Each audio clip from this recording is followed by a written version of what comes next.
as Meenakshi Munshi. Okay. So the next just 1 minute. I am just trying to check because yesterday I registered. Yes, sir. It's coming. You can see me? Yeah. No, we cannot see. We cannot. Yeah. Now we can see. Yeah, but I'm just trying to. Yes. Can we change the name now? Showing Meenakshi. Yeah, you can change the name. Yeah, we are trying to change the name. तभी तो name change होगा ना. I'm just leaving. I'm just leaving and. I'll change. I'll change. I'll change, sir. Don't worry.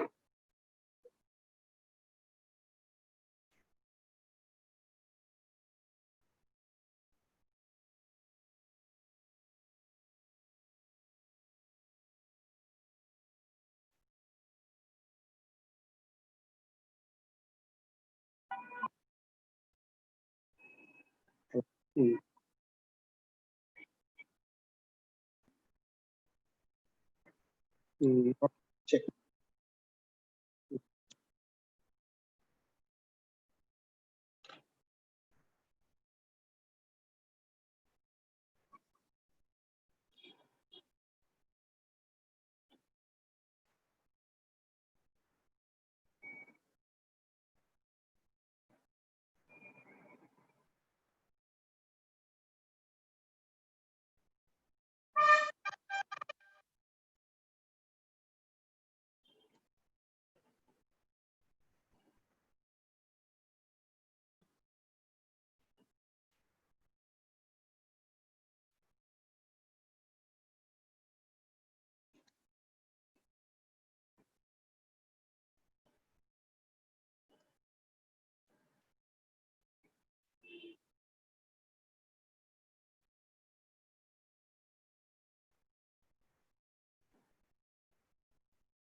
Sir.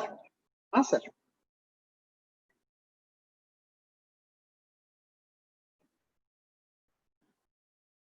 Yes, sir. Yes, sir. Connected. Okay, I can see you. Can you see me? Yeah. Yes, sir. Yes, sir. Okay. Now I'm going for the slide share. Okay. Let's see. Going for. One sec, sir.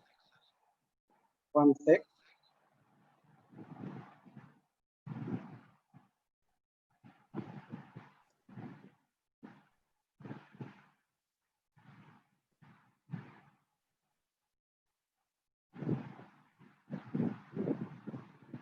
Yes, sir. Your name is changed now. Name changed? Okay. Yeah. I'm just. Yeah. Now you can share the screen. I'm just trying to open the slide. I have made you co-host also. You can do that.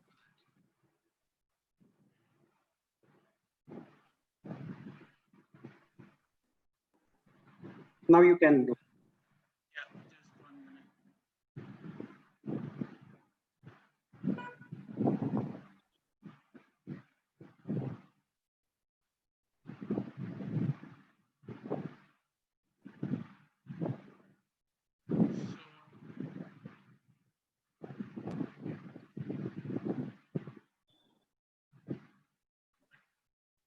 Why?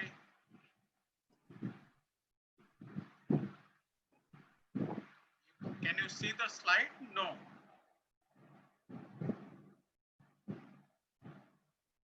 Hello.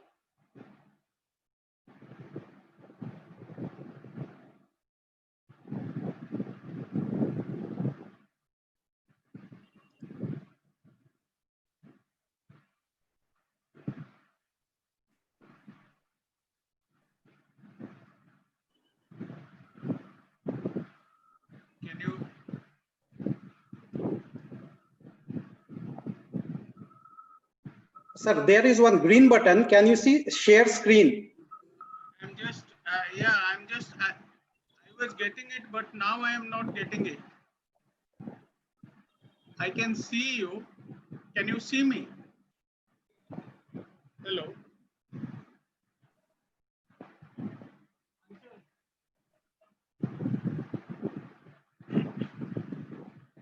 Yeah, I can see you, sir. Yeah, but I'm not able to see that share. How do I share it? No, what you have to do, first the file you have to open up in your laptop. Laptop is open. Laptop is The open. file should be also be open. File must be open. Also open. I'm just going for the share screen. Is it this one? Okay, return. Share screen. Now, can you can you? Yeah, now it's seen. Yeah. Until just 1 minute. It has to be enlarged, na? Can you see? Now full screen or slideshow you do, sir. Yeah, go for the slides. So full screen. Wonderful. Okay. How do I answer? Just help. Yeah.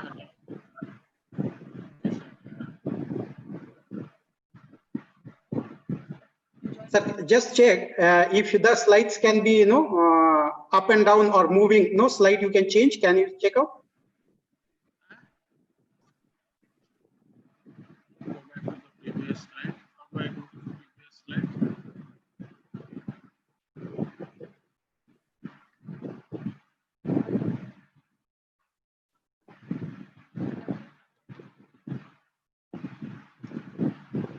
Just trying to see it is hanging.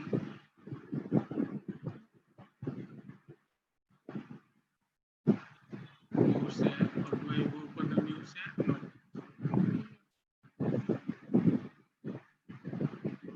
Or can you send me the slide PPT?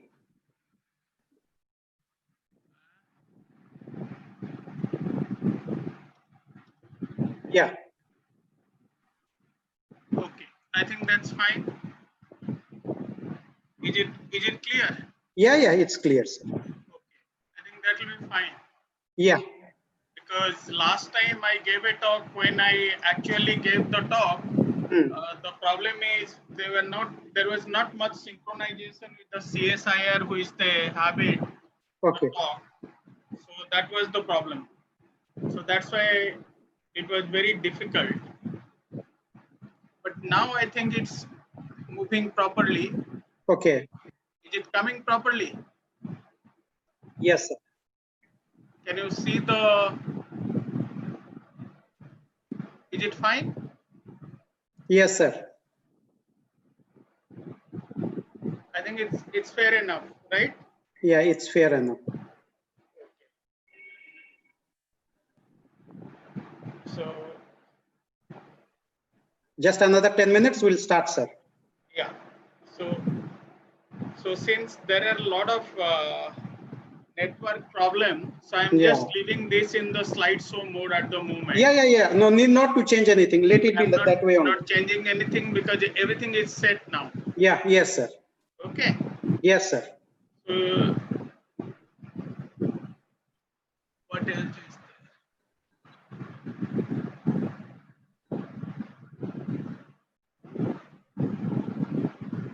The voice is clear? Yes, sir. Absolutely. Okay. That's fair enough. Yes, sir. We'll start exactly at 2. I'm just leaving it like this. Yes, sir. Exactly at 2 will start, sir. Okay. Good enough. Thank you. Okay. Thank you. Thank you, sir.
softwares, but we also suggested screen recorder mobile, where spending some time and you actually work on it. This program, nobody will have time to sit and work on those tools. So that is our main intention. Still, you have time. We are giving up to 10th July to submit all assignments. So,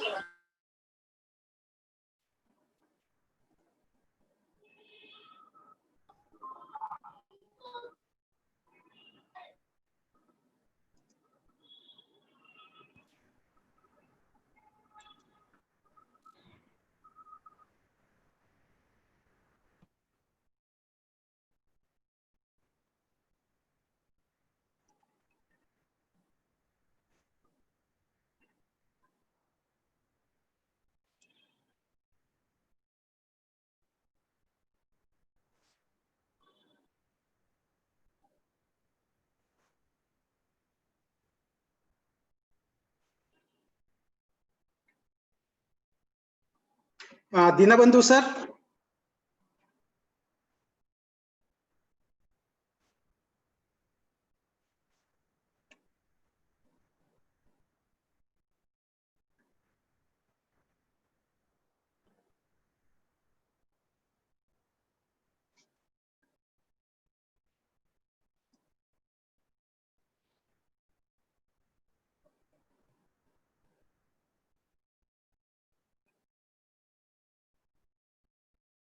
Yes, can you hear me?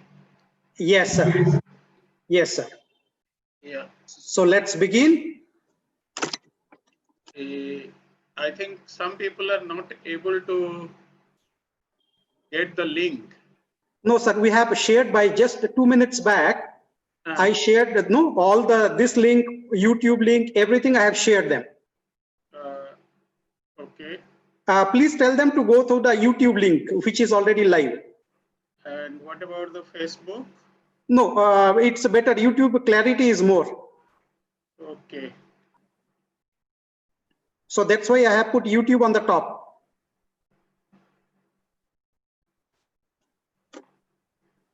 Even to your WhatsApp, I have shared, sir. Yeah. I have sent it to the people. Yes. Yes, sir. Yes.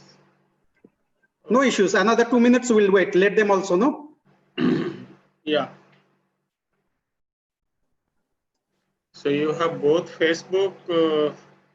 They're sending me that old links are not working. No. New link I have sent by mail as well as through Telegram link. Not to me, to other people. Yeah. Yes, sir. We have sent them.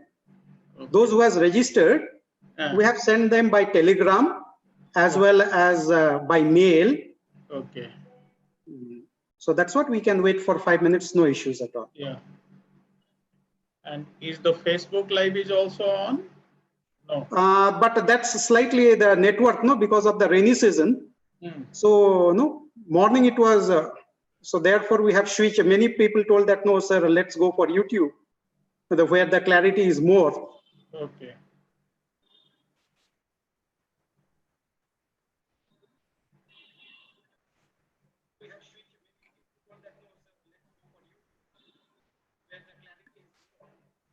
Okay.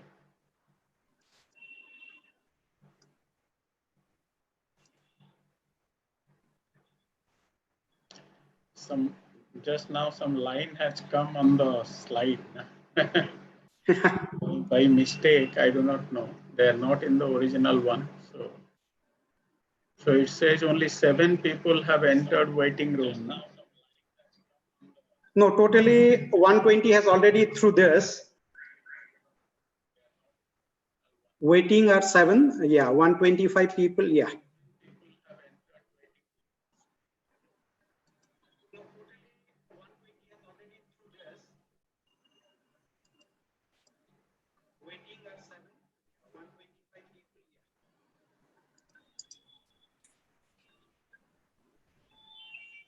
Some participants have raised hand.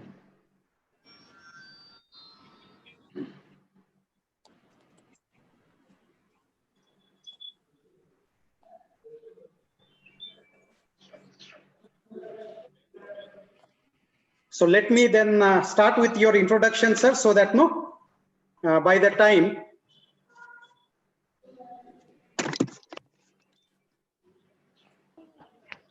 Good afternoon कहाँ से लिखना है?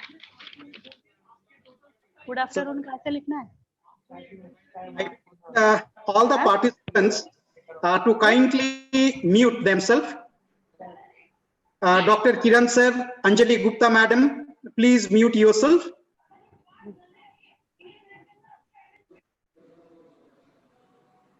Yes, Dr. Kiran sir. Yeah, thank you.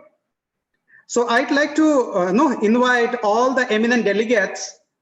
So we closed at registration for 1,640 delegates participating 16 countries and 32 states of India. And we are thankful and we wish all the delegates, their family, their friends, colleagues, a very safe and healthy stay. Almighty that let us over pandemic at the earliest, and now we'll meet. No, we plan that we'll host some events here and we'll meet together. So as morning we started with praying Almighty God blessing. So same way, on the same note, positive vibes, let us start with the afternoon second session. And Dr. Dino Sahu as your FNCS, FNAAS, FSES, one of the eminent scientists, and agreed in a very short span. Wonderful talk. So to introduce him, I feel myself privileged and honored. Dr. Dinabandhu Sahu, a professor, scientist, strong advocate of youth empowerment, environmentalist,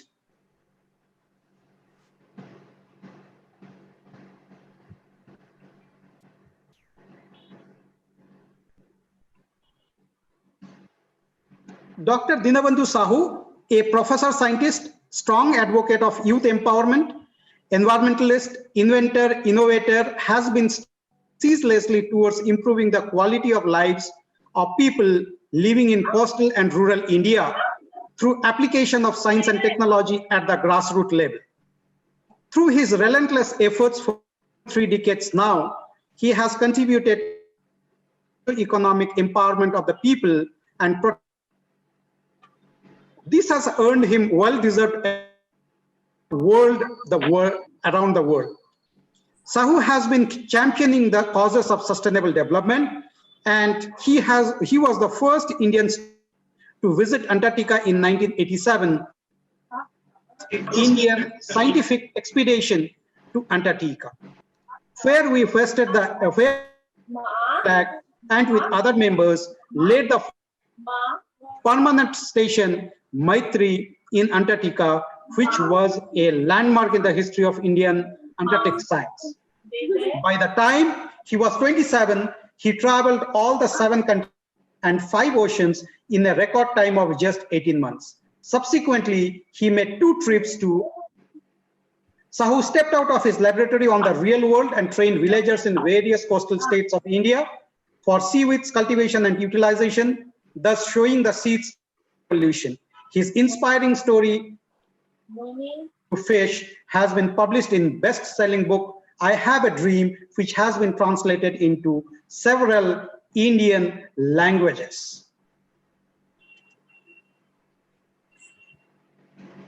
Tirelessly working in devising various application of science and models and propagating sustainable practices through his relentless harvesting, soil management, bioresources, utilization, economic empowerment of the people, and biodiversity conservation in the Northeast India.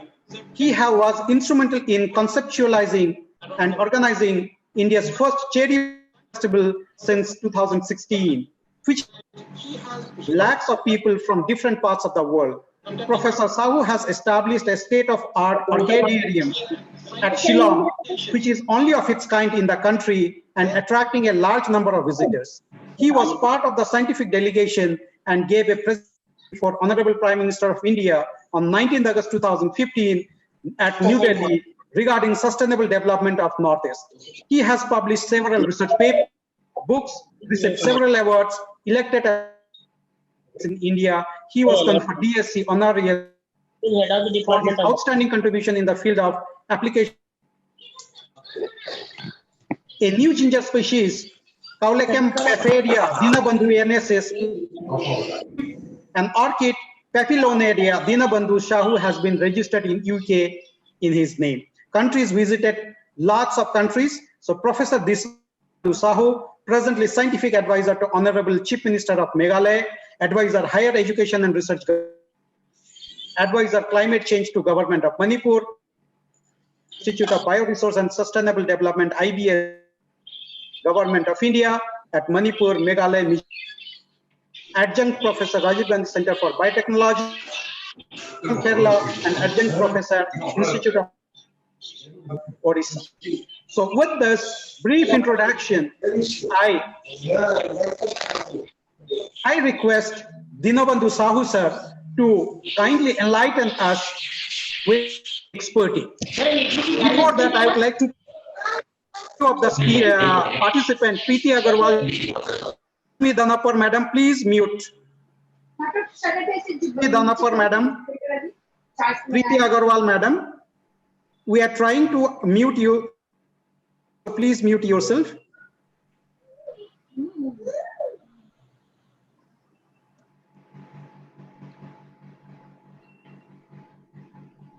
Yes, sir.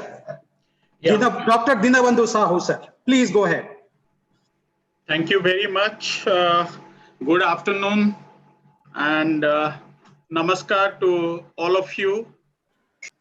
First of all, let me thank and congratulate the Seshadripuram First Grade College, Bengaluru, for organizing the International Conference on Environment and Sustainable Development. It's my pleasure to be part of this conference.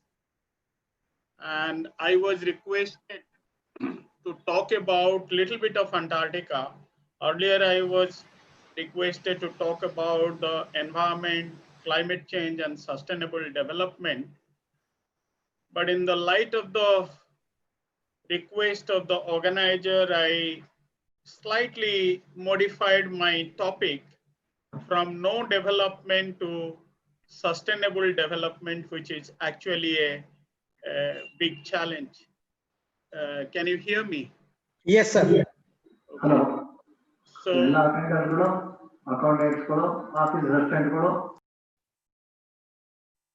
when I say it's no development, actually we are now, the whole world is going through a very, very difficult phase. And all of you know that how the COVID-19, the corona has become now a word in everybody's mouth. Everybody now knows about corona.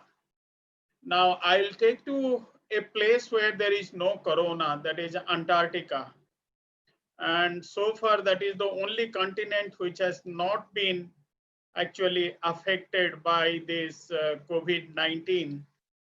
But I'll just take you a little about my journey. I'm just trying to move the slide. It's not.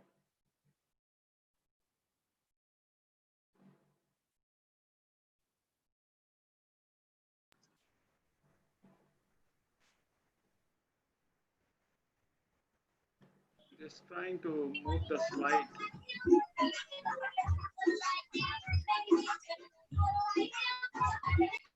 Okay. This particular slide is showing the place where I was born. And you can see this. This is a little place, small town called Puri in Odisha. And is some line coming up on the slide? Mr. Santanu? Participants, Yes, sir. I request who has put the mark immediately, please remove. Some mud is coming on the slide, right? Yeah. I could see two lines. Somebody has One yellow and one red. Yeah, somebody So I request the participant to kindly remove those lines. Whoever has by mistake made it, please, for the convenience of all. Sir, sorry for the interruption. 1/4 of the screen is not visible, sir. 1/4 of the screen is not visible. Yes, sir. There is a patch. Yeah, but I could see the full screen over here. I request the organizer, can you check it? Yes, sir, same here. We are getting the same. So if you don't mind sharing your PPT to my mail, I can do something. Okay, you're not able to. Is it clear? This one also? No, there is a patch on the top. Yeah, now a little bit is removed, little more. Yeah, is it okay? No, again it has come. I think there is something wrong somewhere. Is it, but some line is coming. Can you see this? Yeah, one yellow and one red line is there. Okay. Sir, you can close your presentation and restart it. Okay. Hopefully it might go. Okay, I'll do that again. Sorry for the inconvenience. No issues, no issues. I'll try to do that. No issues.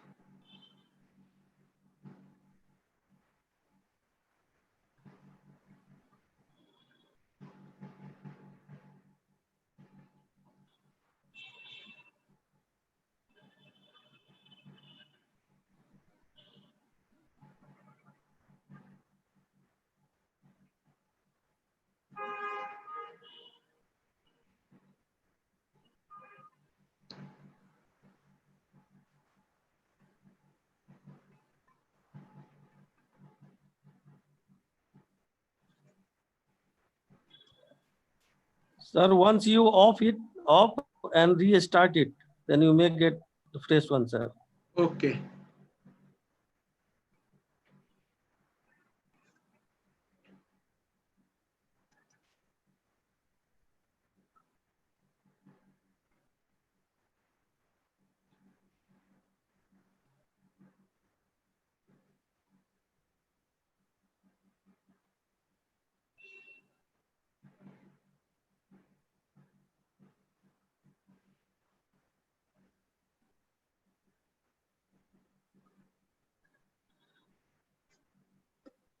Can you see it fully?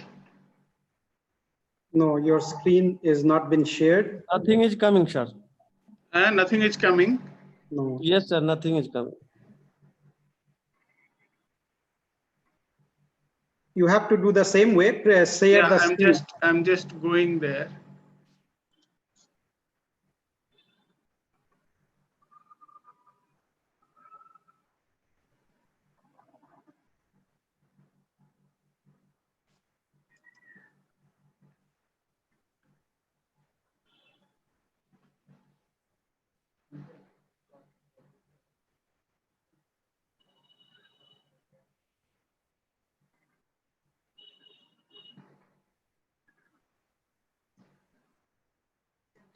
Slide share करा लो.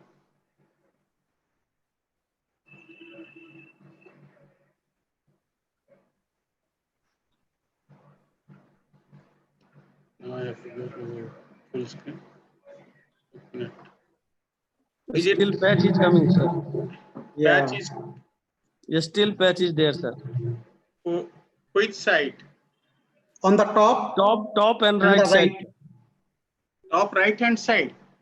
Top as well as little bit on the right hand side.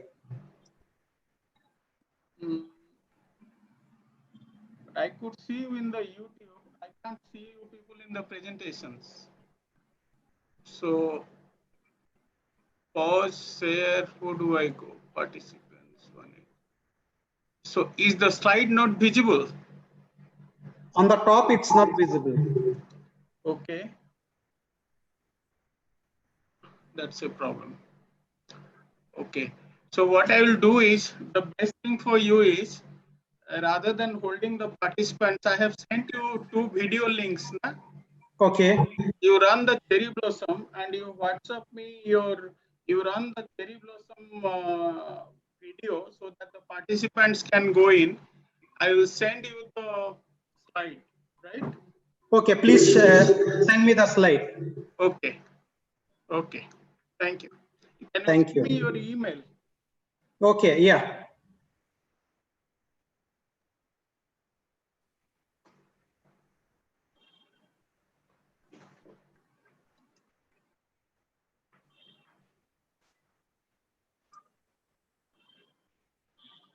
Hello.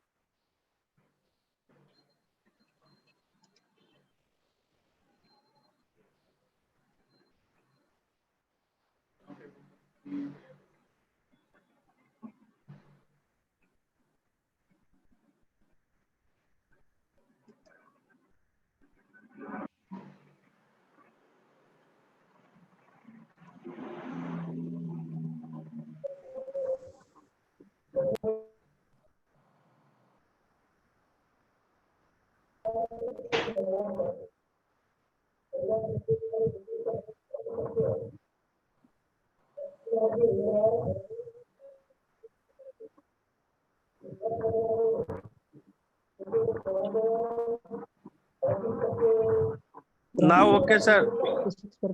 ಅಂದ್ರೆ answer correct ಅಂತ ಅರ್ಥ.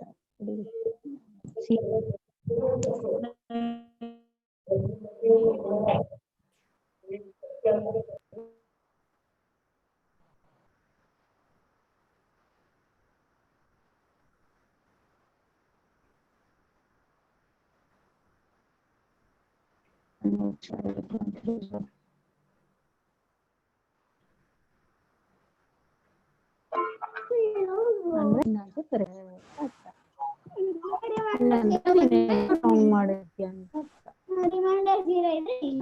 ಇದು 0 ಬರಂಗೆ ನಿಂಗೆ ಹಾಕೊಟ್ಟಿದ್ದೀನಿ. ನೀವು confuse ಆಗ್ಬಾರ್ದು, ಇನ್ನ ಬರಲ್ಲ ಡೆಸಿಮಲ್ದು ಅಂತ. ಗೊತ್ತಾಯ್ತಾ? ನಾನು ಫಸ್ಟ್ 3 ಮಾಡ್ಬಿಟ್ಟೆ, ನೋಡ್ಲಿಲ್ಲ.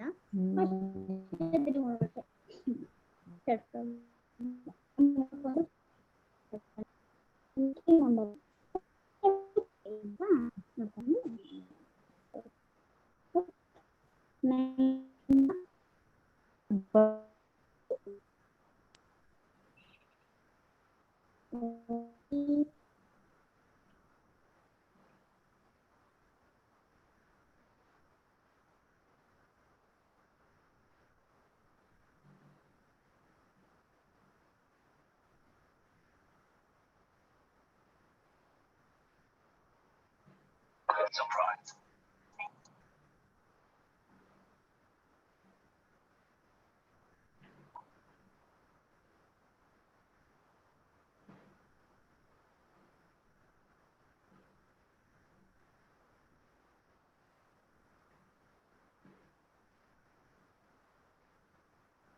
ये तो बढ़िया ये नो रे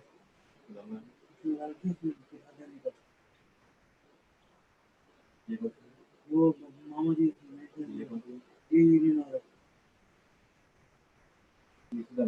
हाँ ये खाई होल्डर है हाँ क्या सीन है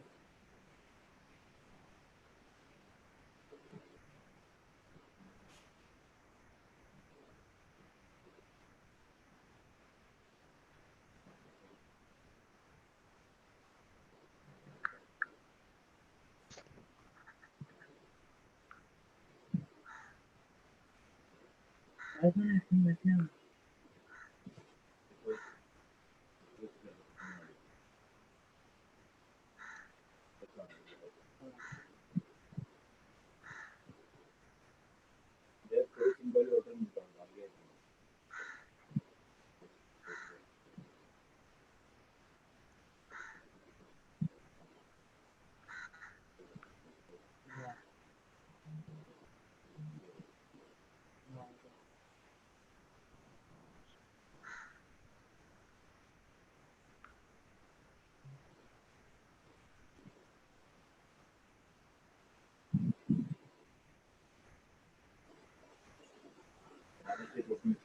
हाँ वापिस बैक टू पवेलियन देख ये ना ये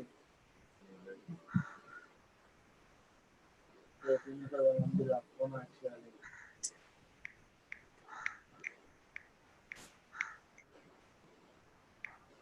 बंद हाँ वो बोल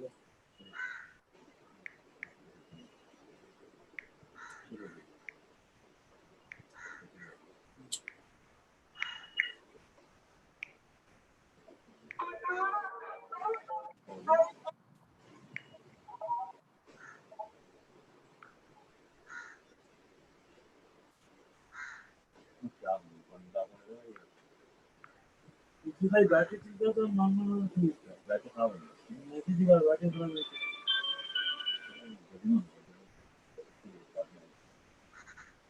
तो वाइट नहीं करेंगे तो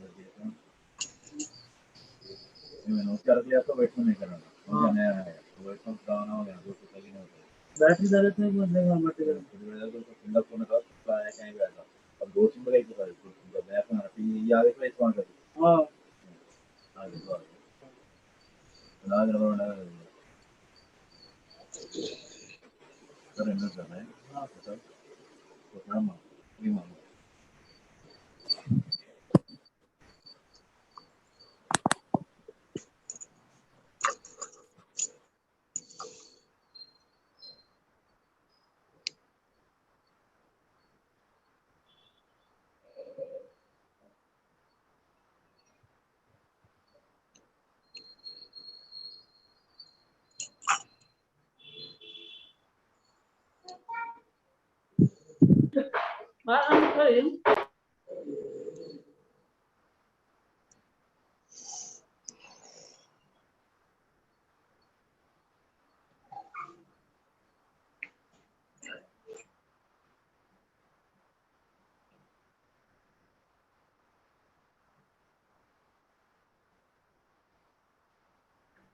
Sahu sir.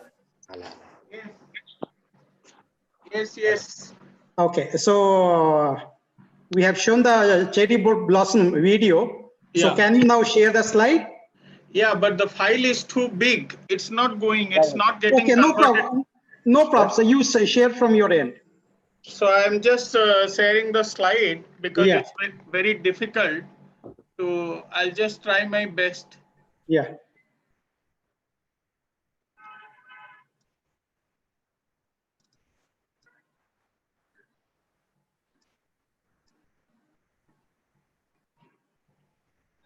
Okay. Can you see the? Yeah, let's go, let's continue. There is a slight patch, no issues. Let us go ahead with. Your talk is most important. Yes, sir. Let's go.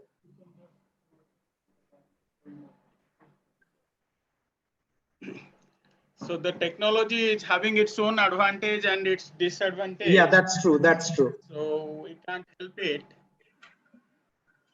So I'll just quickly go before I start. I just like to tell the younger generations about how I started my journey to Antarctica. I came from a very small town. You can see this in the background. I come from a town in Odisha called Puri. Puri is famous for two important things. One is Jagannath temple, another is the famous Puri sea beach, which you can see down below. Way back in 1981, I just jumped into a train and got into a general compartment and started moving to Delhi as a student just after completion of my BSc, and then got admission into my master's program in the Department of Botany and Delhi University. After finishing my MSc, why the slides are not moving?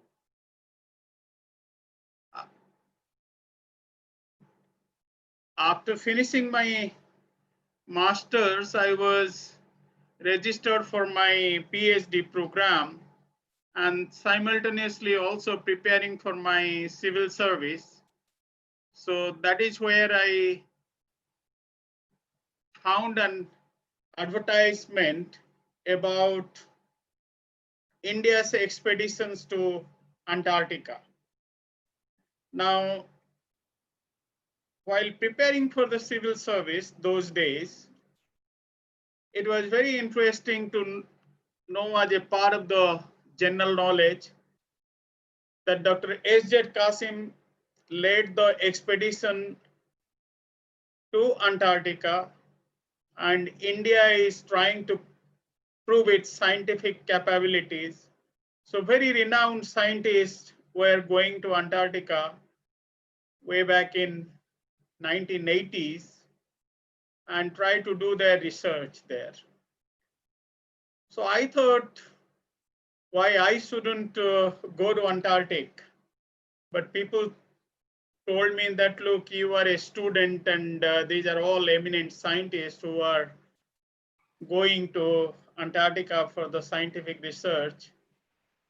But by the grace of God, it so happened while I was preparing for my civil service, I was selected as the first Indian student to go to Antarctica during 1987.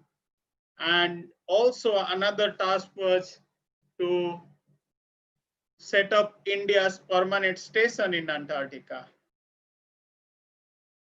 And that was a quite an exciting moment which came to me that I just forgot about my civil service examinations and started preparing going to Antarctica.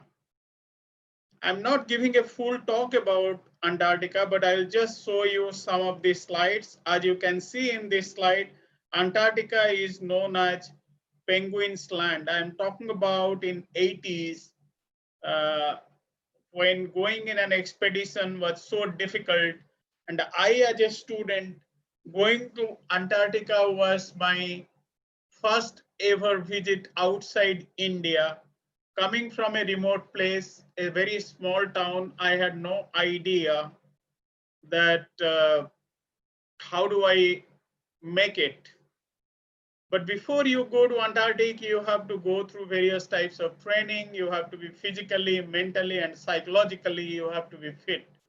So after I was selected, I was sent to high altitude warfare school in Himalayas, undertook the training, and then just got ready to go to Antarctica. Here you can see these are the beautiful penguins.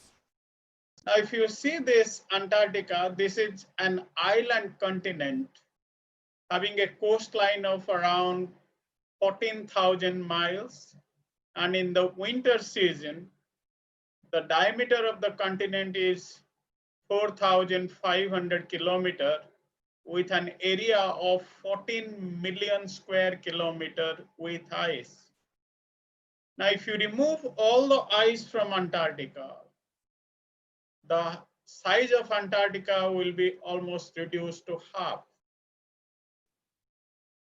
Antarctica is larger than US and Europe put together, and also larger than India and China put together. So that's a huge continent. But with this huge continent, only 2,000 to 3,000 people live in Antarctic summer, and only 1,000 people live in Antarctic winter. Antarctica is a very, very unique continent. It has a 6 months of continuous day and 6 months of night. Antarctica is such a unique continent. It is known as home of blizzards, or it is a penguin's land. People call it an icy continent. Some people call it the southern continent. To me, it is the biggest refrigerator in the world.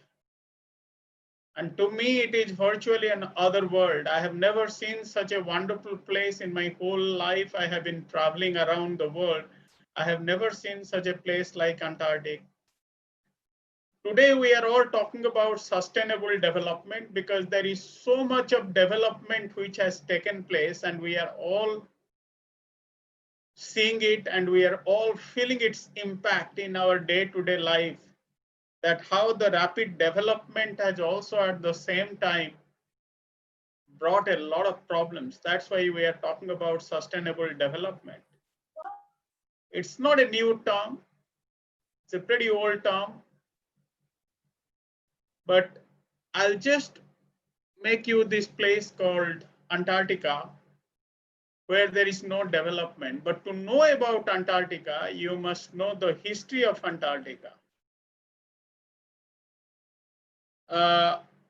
If you see this particular slide, that millions of years back, the whole world was having actually divided into two places.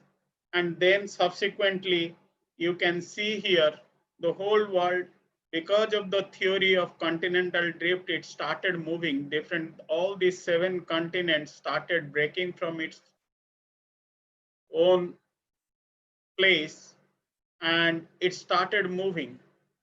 Now, in the present position, you can see here the North America, the South America, the Antarctica, Africa, Asia, Australia, New Zealand.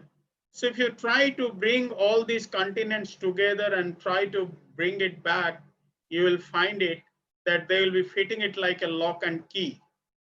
So Antarctica is having part of India somewhere connected way back to millions of years back. Antarctica was joined to India and several on the other continents. My next slide, which is showing actually the picture of Antarctica, you can see this. There is East Antarctica and West Antarctica. And in this East Antarctica and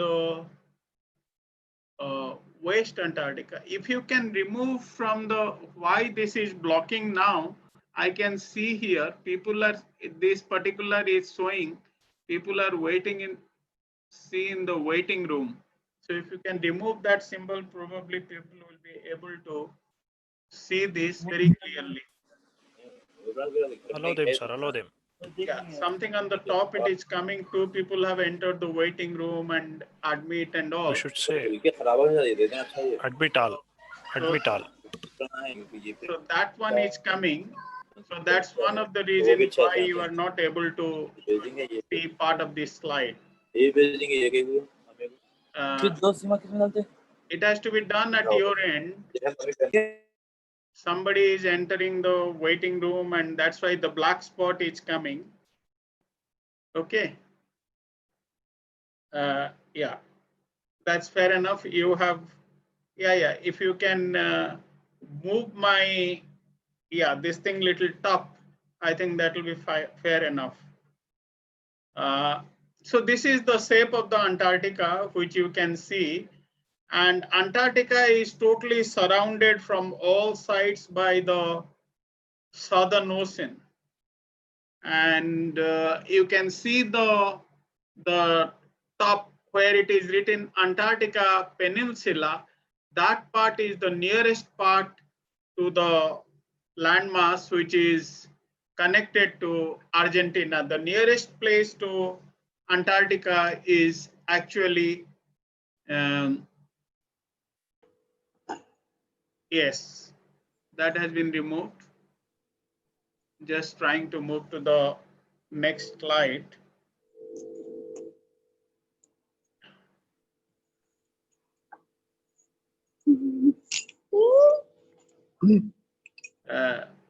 Yeah. Computer gets hanged sometimes. So if you see this particular picture got hanged, it has various circle and all this is the actually the white part is the main continent. And the surrounding blue area is the Southern Ocean or known as Antarctic Ocean. It's not able to move now.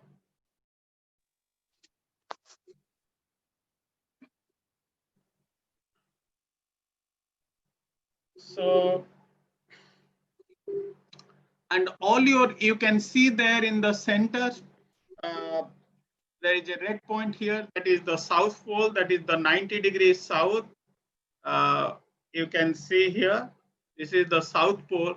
And all these people here in the periphery, where the permanent stations are there. Somebody has put a line on the slide. I'm just trying to move to the next slide. Somebody is writing.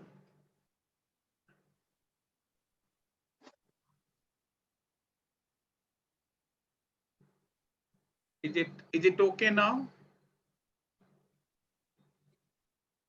Yes, sir. It's fine, quite fine.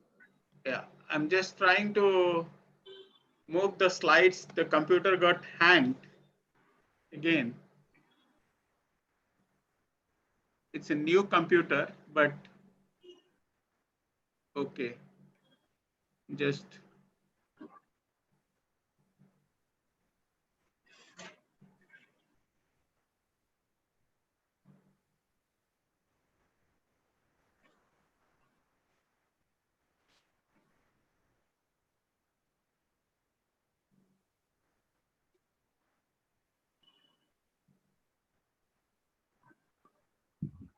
It's quite good, sir, now. okay. Can Again. you see the some black this thing? Oh, okay. Can you see the slide now? Yeah, yeah. Full? Yes. Okay. Yes, sir. Yes. So Antarctica is having the lowest temperature. This is the biggest refrigerator which you can think of in your whole life in the entire world, where the lowest temperature goes to minus 89 degrees centigrade. And the average mean temperature is minus 35 degrees centigrade. But when the wind speed goes up during the blizzards, with the wind chill factor, the temperature can go to minus 100 degrees centigrade. The Antarctica is full of ice, but the average snowfall in Antarctica is very, very low. It is only 50 mm per year. The minimum thickness of ice is 800 meters. The maximum thickness of ice is 4,800 meters. But the average thickness of ice is 2,400 meters. In other words, if you go on digging the ice in Antarctica, up to 4.8 kilometers, you will only get ice and ice and ice. So the world's 70% fresh water is deposited in Antarctica in the form of ice. You can imagine how much of fresh water is there in Antarctica. Antarctica has only 2% area which is free from ice. 98% is covered, but during the winter season, right now we have summer season in India, but now it is winter season. That is 6 months of darkness is going in Antarctica right now. So if all the ice of Antarctica will melt, the sea level will rise by 60 meters, because you know that global warming is now one of the biggest challenge for all of us, because the way the carbon dioxide is increasing, it's a big challenge. It is in the interest of the mankind to protect and save Antarctica. Antarctica was once upon a time, as I have shown you in my previous slide, that it was thick forest and there were history and reports of dinosaurs which were present in Antarctica. This particular slide which I am showing you, this is the ship. I started my journey. It was quite an emotional journey when we started our journey from Vasco da Gama in Goa. I remember as a young PhD student doing my PhD at the age of 25, I put up my backpack, got into the Rajdhani Express from the New Delhi railway station, landed in Mumbai, and from Mumbai got into another train with a lot of difficulties. I landed in Goa. And in Goa, when we are sent with a ceremonial send-off, there was an Army, Navy, Air Force band which was running. And at the Vasco da Gama seaport, when we got into this particular ship, the Thuleland, when the ship started moving and the people, the family, they came to see up, the tears were rolling out from the eyes because the national flag was, blowing in the full tricolor, and the drum was beating with Sare Jaha Se Acha, Hindu Sita Hamara, East and West. All this, I'm not, because since this is an international audience, I'm just trying to have bit of English translation that how India is the best. And it was 4:30, 5 o'clock in the evening, and you are departing from your country.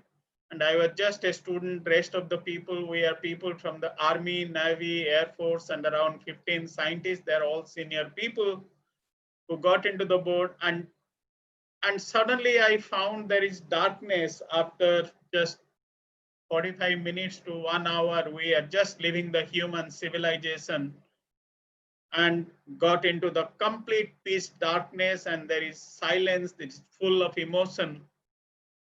We do not know that we are entering and venturing into a new area, whether we'll come back alive. I mean, all sorts of things comes.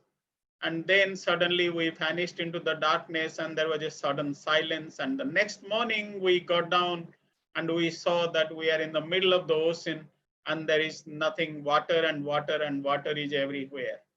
But the journey in the Antarctica is one of the most exciting one and the most adventurous one, because it was a 25 days non-stop journey. And we crossed the equator, 0 degree. And when we crossed the equator, we had an equator crossing ceremony. It was quite nice.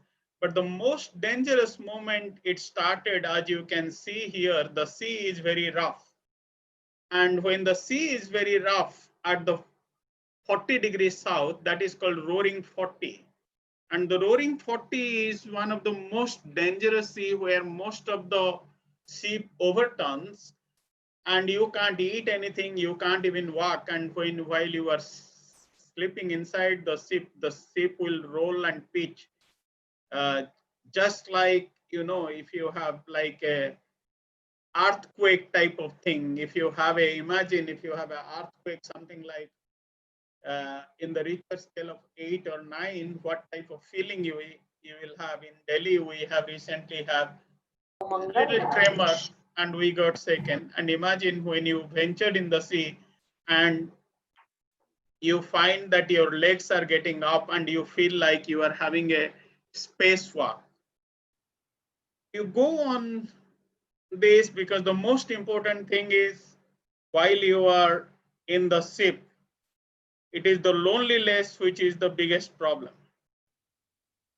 And you crossed the Arabian Sea, then you entered gradually into the Indian Ocean. Keep yourself busy. And since photography was my hobby, I was just carrying my camera and just moving to the deck and taking a large number of pictures. You need to really pursue your own hobby to stay yourself active.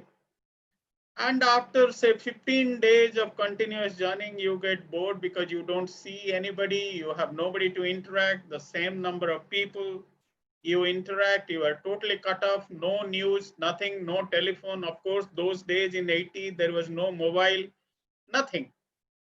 So suddenly we found that our ship is entering to the frozen sea. What you see here in this is a special ship, which is an icebreaker. And you can see in the whole background, the whole ocean is frozen into ice, as you can see. And as long as your eyes goes up to the horizon, you will find only the white ice and ice and ice and ice, nothing else you can see. And then you are entering an area where you are not finding any night, you are finding only day and day and day. And at the same time, you can see these beautiful dolphins which comes out of this. And this is actually a very beautiful journey which you come across, because the movement of the ship is also very, very important. It moves very slowly because it is an ice-breaking ship. But the most exciting moment came for me in my life when I watched the first icebergs. You can see at the right-hand side, bottom of the screen, there is a beautiful iceberg, and we all get excited. And when I saw this iceberg from my cabin of my room, I just shouted that, see, there is a mountain which is floating. I mean, then we all came out on the deck of the ship and we are shouting and telling the what do you call, the pilot of the ship to take us to as quick as near as possible to the to the ship, to the icebergs. And I, as a young student, wanted to touch an iceberg. It was so exciting to feel, and you just suddenly see that this huge mass of ice coming so close to you, and cold wind is blowing towards you. And it was so exciting to see this. You know, the pilot was telling, no, no, no, no, don't get excited. I'm taking the ship away from these icebergs. This is quite dangerous. These icebergs are quite dangerous. So I never realized that what he was talking, because it was excitement and taking your camera and the pictures. And he was telling us to put our life jacket ready. And he was telling us there was an announcement, keep our, you know, the lifeboats ready. So we are so excited. We never gave any damn to his advice, but went and taking the pictures with our camera, and at the same time enjoying this beauty of various types of icebergs. But subsequently, I realized that that why he was telling us that don't go very close. I'll not take the ship to the close to the icebergs. I realized that when I saw the movie Titanic, and all of you have seen the movie Titanic, and you have seen the disastrous effect that how the icebergs has damaged this. Now, what you see here in these icebergs is only one third of the icebergs is visible on the surface. 2/3 is below the water, and these are huge icebergs, and they are of various shapes and size, and they're beautiful to see these icebergs of various color. And when you have the wind which comes, it makes various types of shapes. Now this is a very interesting slide. Can you see these slides with the penguins and ship is struck? Dr. Das? Hello? Yes, sir. Yeah. So this is a very interesting slide. You see, when you move to Antarctica, one of the biggest challenges is the movement of the ship. And the ice is so much frozen, because there is so much of thickness of this ice. If your icebreaker ship doesn't move constantly, what happens? The ship will be struck. As you can see here, the ship is struck, and if the ship is struck with the ice, you are stuck there for months and months together. Nobody is there to rescue you, because you are thousands and thousands of kilometers away from the civilization. And those days, there is no way there is no question of any helicopter or aeroplane going and rescuing you, because the thickness of ice sometimes goes to 6 feet, 8 feet, and 10 feet. So the ice navigation is very, very important. The type of ship which carries these people are also very, very important, because these are specially designed icebreaker ships which moves only in Arctic and Antarctic. These are huge ships. We were carrying around 2 helicopters of Air Force and 2 helicopters of Indian Navy inside these ships. And you can see one particular ship is struck for months, because the only way is to have enough fuel, and you prepare hot water and throw these hot waters around the ship so that the ice melts, and then you can move away. But it's not an easy job to consume that much of energy. So when you entered actually the frozen area of the ocean, simultaneously the helicopter will go around and make a sortie, go around to find out whether the ice is loose or the ice is packed. So if you are struck, the penguins down below are your friends. You can only enjoy with the penguins. And then the only spare time you have is you carry a football and play football with the penguins. That's the only thing which you can do in those areas. Remember, there is a lot of confusion because Antarctic is a continent which is full of ice. And the biggest challenge in Antarctica is actually the blizzard. What is more important is what you can see in this particular slide is India's permanent station, Dakshin Gangotri. And this is again a marvelous structure which was being built on the complete ice. So the biggest enemy in Antarctic is the blizzard and the loneliness. These are the two biggest enemies which you have in Antarctica. And we are just standing in the backside in front this Dakshin Gangotri, which was India's first permanent station, which you can see here. This two-storied building had just gone down after 2 years. I stayed inside this particular building, Dakshin Gangotri, and what you can see is the whole mouth and body is being covered, and I'm standing here in the middle. If you can take out from the control room the icon which is coming again and again on this, that's why you are not able to see the full slide. It says see waiting room. Can you remove this icon from there? Two people have entered the waiting room. Just that is coming again and again. That's why that is blocking these good pictures. Yeah, just if you can remove those, you can see the full Dakshin Gangotri. It says 3 people have raised hands, and at the same time in the center, yeah, if you can remove that, because that is showing the blockage of 4 participants have raised hand. I can take the question answer at the end. No, at the end, sir. At the end. Yeah. Yeah. So I could see this particular slide again and again. It is blocking the top slide. But anyhow, you can see only patch of this Dakshin Gangotri on the top, and I'm standing in the middle, and it is fully covered with the layers of dress.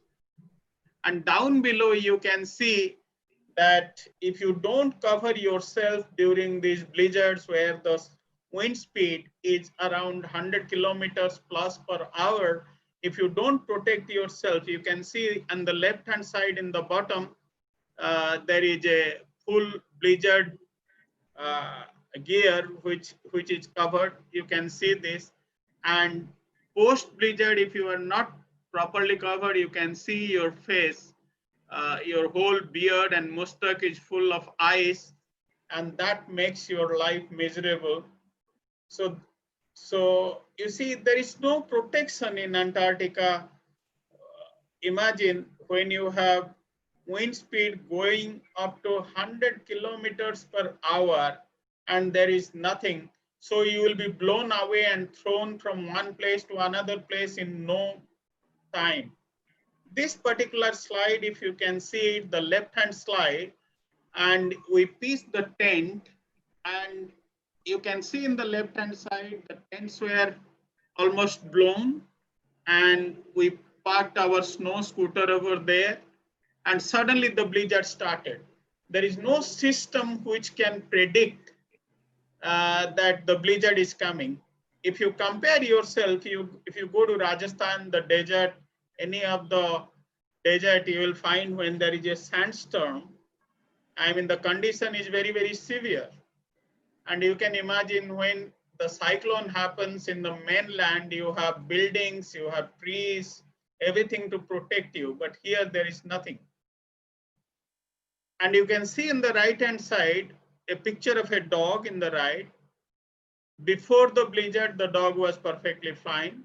And after the blizzard, when the dog was exposed, you can see the condition of the dog. It takes time to just this ice to come out, and it's very, very painful.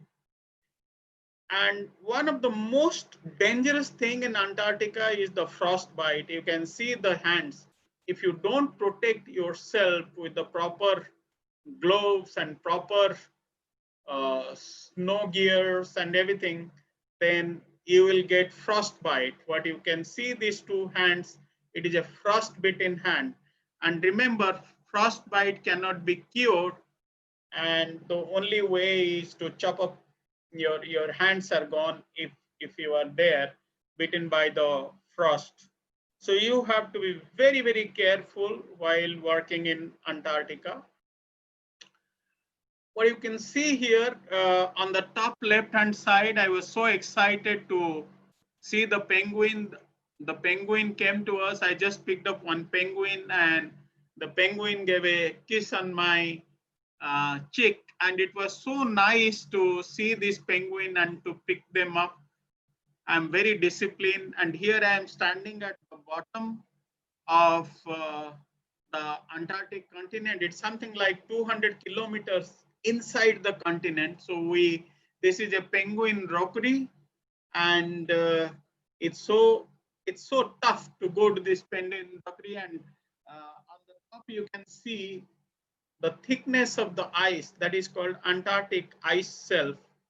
I do not know how far it is visible to you, but it's quite nice to go there. And remember, in 3 months time, hardly you will get 20 or 30 days to work in Antarctic, because rest of the times during the expedition, that becomes little, windy, blizzard, the very, very tough condition to work.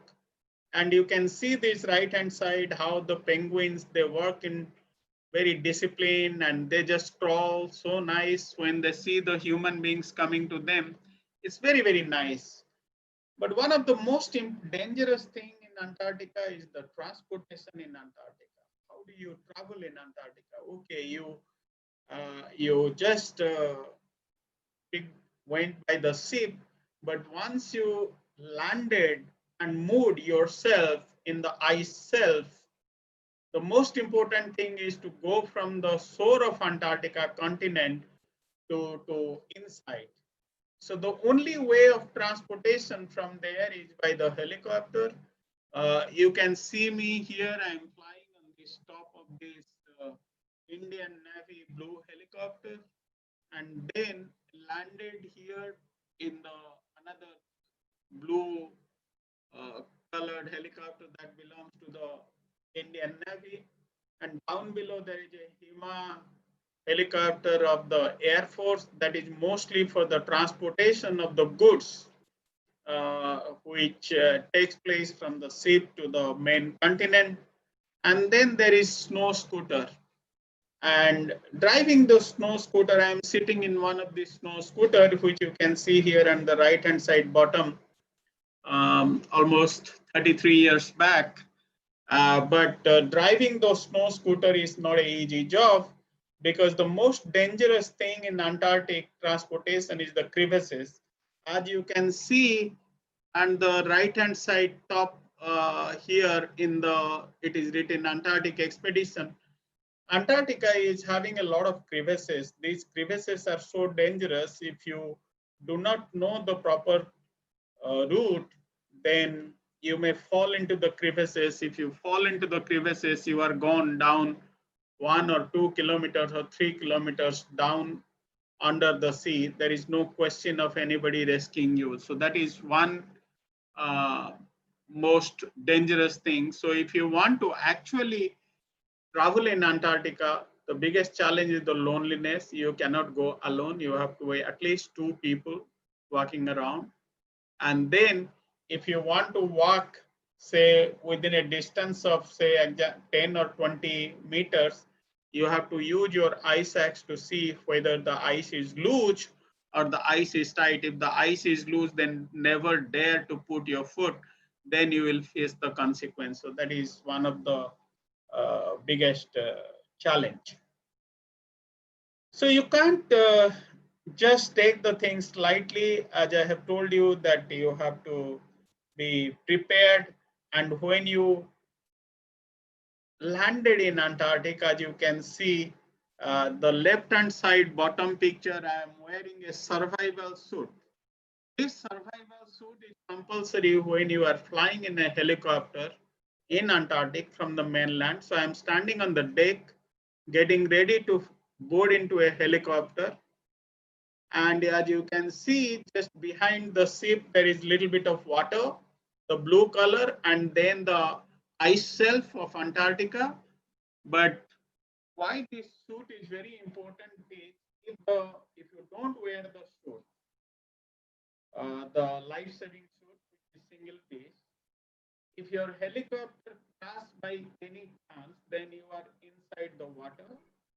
Then the whole water, frozen water, will go in. Sir, if you can come little bit towards the speaker, your voice is no. Yeah. Okay, is it clear? Yeah. Yes. Sir. Okay, so the wearing this survival suit, that orange color down below, is very important. Is the voice clear now? Yes, sir. Okay, so there are instances of the helicopter which, while taking off, fallen inside the Antarctic Ocean, and people have been frozen into death inside Antarctic Ocean because they didn't take the safety measures.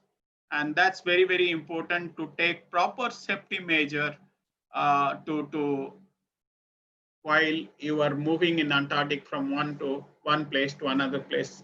I'm not getting into the details of the time constraint. And down below, I set up the biology research laboratory in Antarctica inside Dakshin Gangotri, which you can see here. You have to carry all your chemicals, consumables, microscope, equipments, everything. And you have to carry everything on your own. There is nobody to help you because everybody has to do their own work. And that's very, very important. So you have to physically and mentally healthy enough to bring.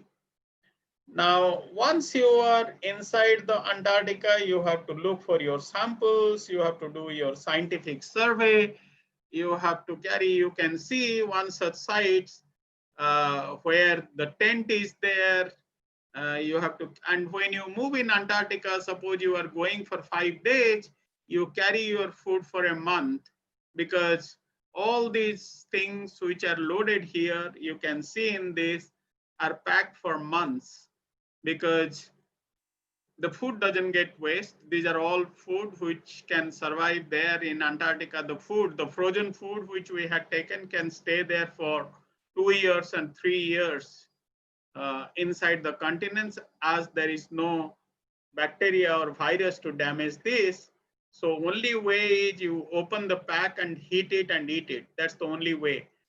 And when you leave the camp, don't bring back the extra food. You just leave it, the extra food under the ice and put a flag so that in future people who come there, they can dig out those ice and take out this food from this refrigerator and they can eat in emergency. So surviving in these tents and this condition is one of the biggest challenge. But as you know that when you go as a researcher to Antarctic, it's ice and ice and ice everywhere. So the biggest challenge is the exploration. So what do you look for? You cannot find big trees. You cannot find all those things which are visible. So what you see here is Antarctica.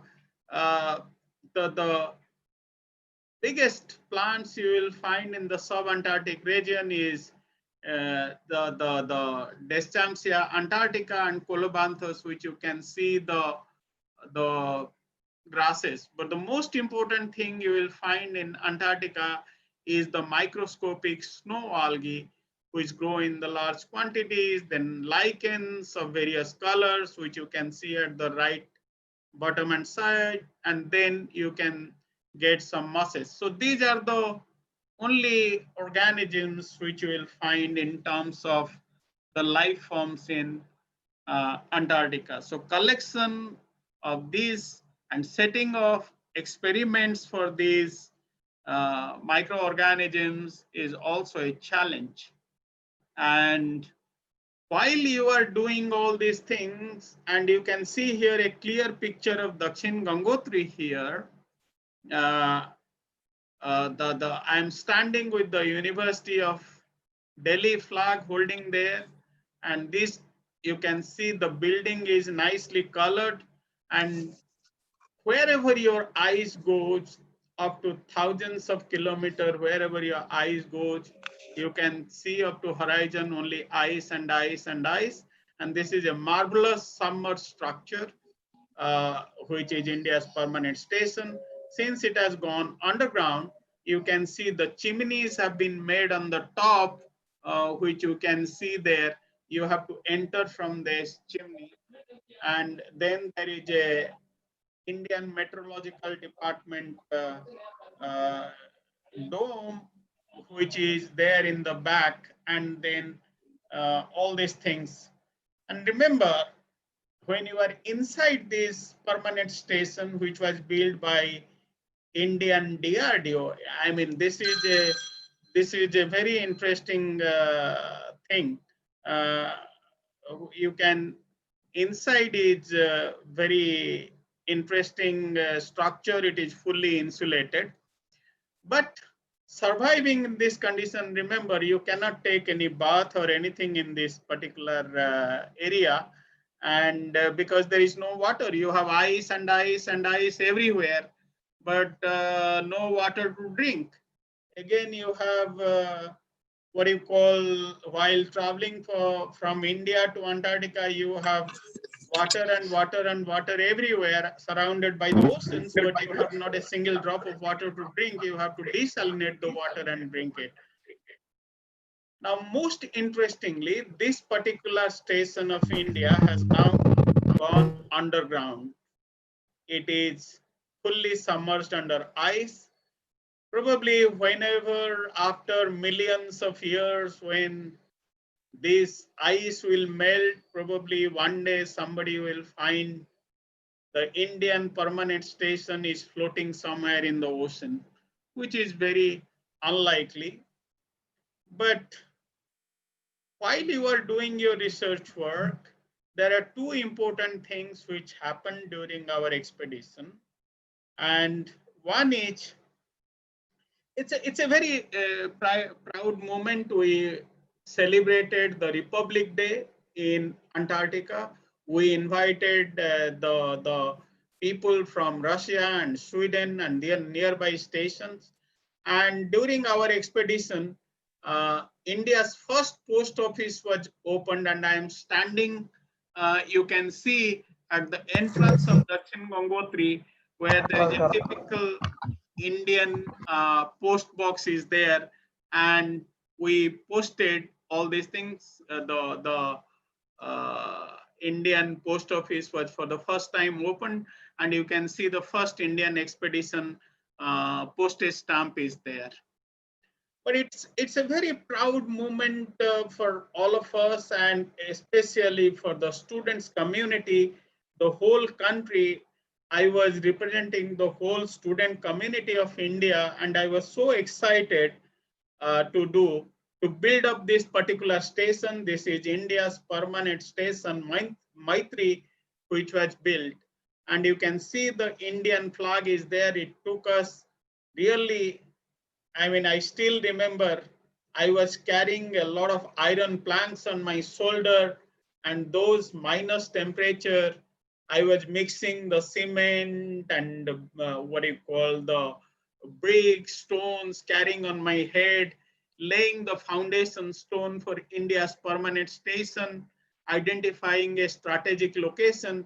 You can see this marvelous structure, India's permanent station, Maitri, which is still standing tall. Even after 33 years, we have built this station. And I give this credit to the student community that I was able to take part as the first Indian student to take part in this expedition, and as one of the founder member of the India's permanent station Maitri in this. And you can see the glacier in the back, huge mass of ice, and in the front of the station there is a huge lake, which is the what you call the source of fresh water for each one of us who are staying there. So if any one of you happen to go to Antarctica in future, please go and have a look of this station, and you will find so much of research is going on, and it's so comfortable to stay there. It's all there. So I end up my Antarctic journey here because that's very important, that what I was doing as a student for my research, and also while doing my PhD work, I was also instrumental in contributing something for my own country. Back in India, I was continuing my research on the marine algae, the seaweeds, and this particular picture shows the underwater forest. Basically, there is no difference between the land and the sea. You have huge forest on the land. You have also huge forest in the sea, and you can see this is the typical sea forest, which is full of this marine algae known as seaweeds. So I was doing my research on the seaweeds. I'm coming to the topic of now environment and sustainable development, because that was part of my student days journey. And then how as a student I tried to build up my career doing my PhD, and subsequently try to help whatever the best possible way for the country. Now, this is, you can see this is a particular seaweed which I am holding. This is a sea, part of the sea where we have gone for the large scale cultivation. You can see that. Now, many of you might not be knowing these seaweeds, or जिसको आप लोग हिंदी में काई बोलते हैं. These seaweeds are very, very important in our day-to-day life. The seaweeds are used as the source of food, source of feed, fodder, fertilizer, medicine, cosmetics, textile, paper industry, leather industry, and these are major source of carbohydrates and everything. In our day-to-day life, we are using the extract of the seaweeds in various products. As you might be eating the seaweeds, in sushi, also it is being used in the medicine, or toothpaste industry, textile printing, all sorts of capsules, all sorts of cosmetics and everything. These are being used. So I started doing my research in that, and then I continue to do the same thing. But since the title of my topic is from no development to sustainable development, here I will show you a particular slide which is very, very important for all of you, especially the young students, to see this particular slide. You can see this is a town in China called Qingdao. And China was, when I made my first visit to China in way back in somewhere in 93, I didn't find much development in that country. It was just at par with India. But every 10 years I started visiting China. They built up big cities, and you can see the consequence of this. So what happens, the rapid development in that particular country, in China or around the world, caused so much of damage to the environment. You can see that how the sea has got completely polluted, and the whole ocean is full of these weeds and fouling smells, and everything has happened, and it created a lot of damage to the environment, and we are all aware about all these things.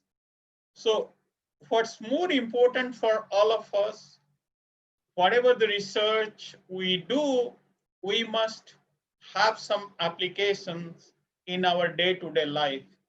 What is more important is when after finishing my PhD, I traveled around the world. I realized that we have a lot of things to do in our own country, and that's very, very important.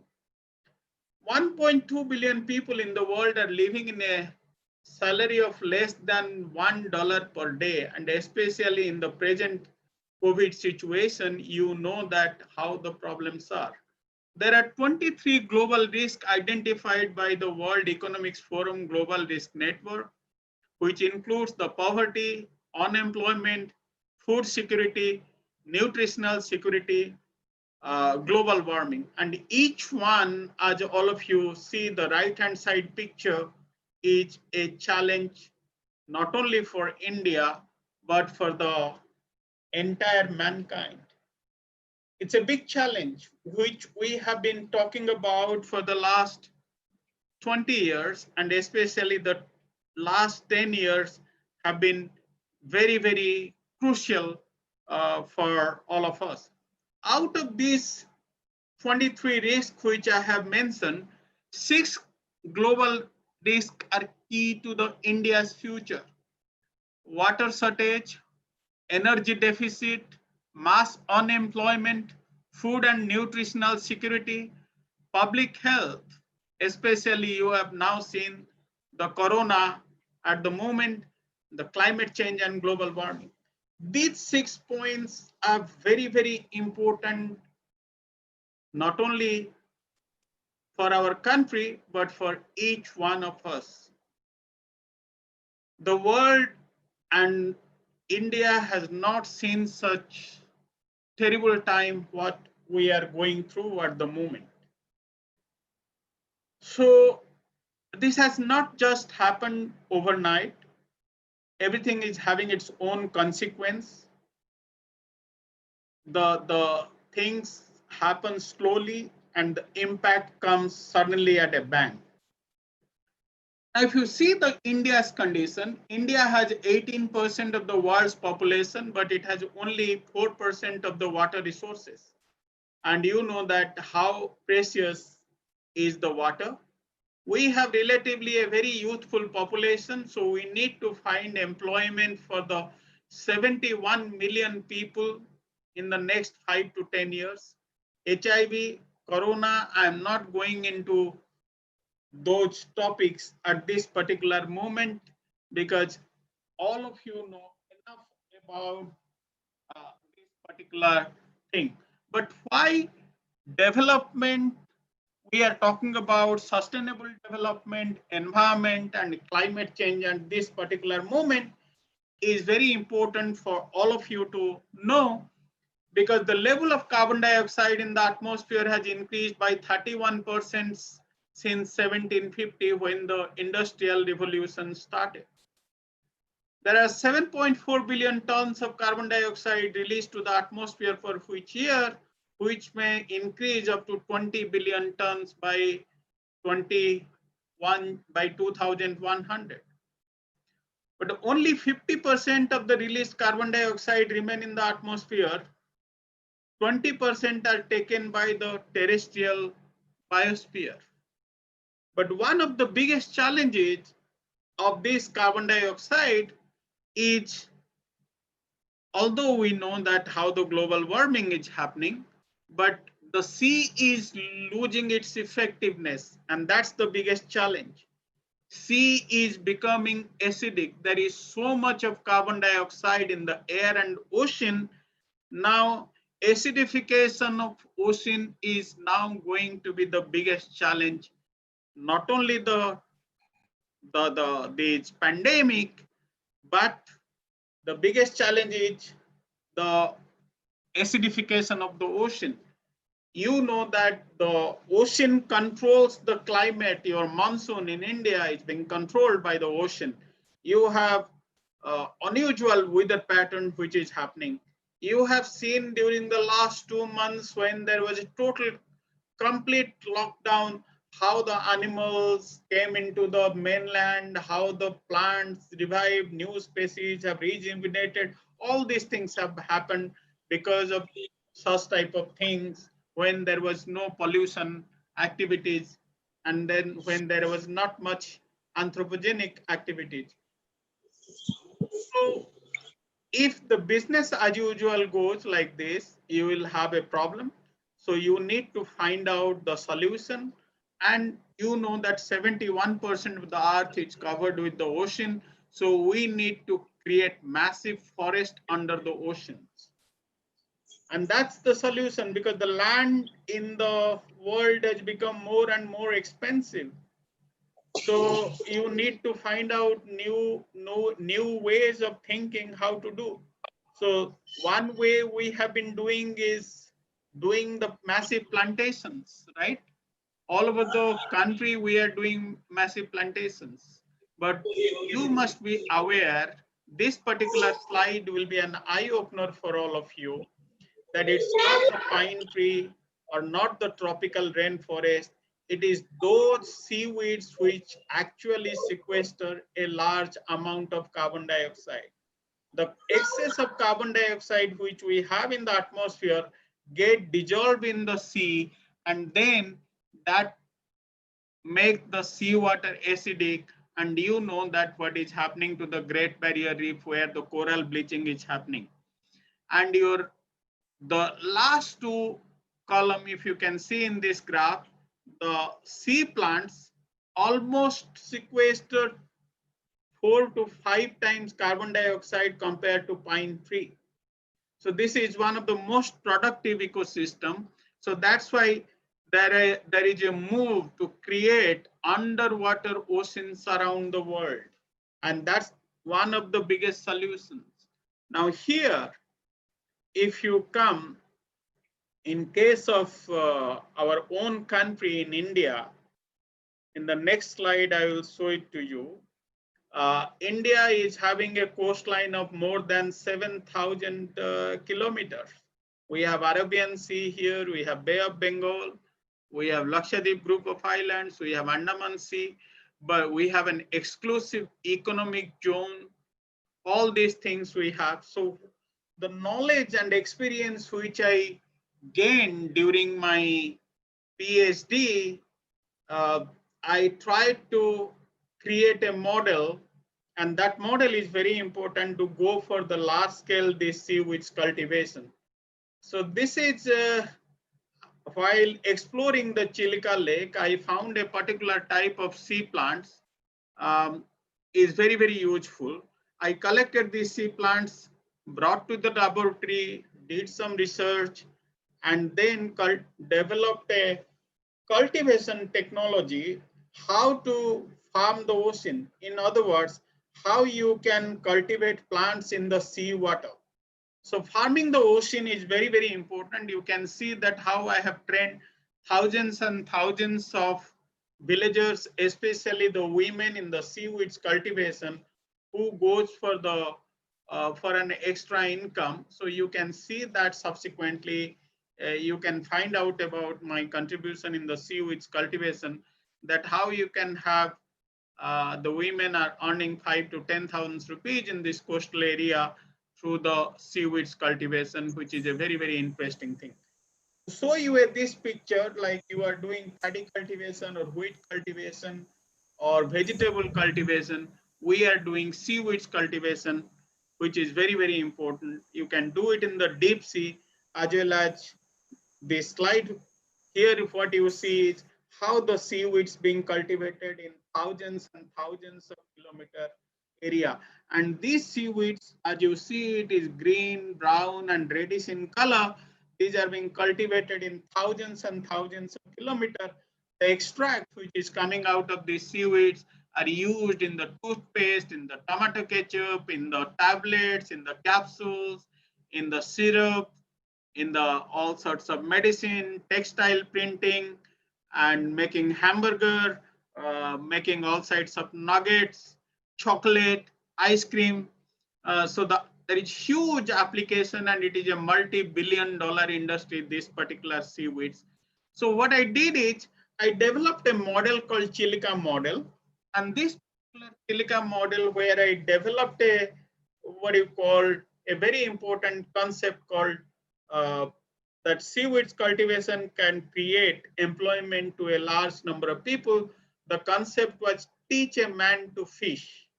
And that's very, very important. Teach a man to fish is very, very important. And this particular my work which I have done has been listed as amongst the 20 important work social entrepreneurship who would like to contribute to India. And many of you, those who have not gone, you can go through this book called I Have a Dream. I Have a Dream is a book written by Rasmi Bansal, who is a graduate from IIM Ahmedabad.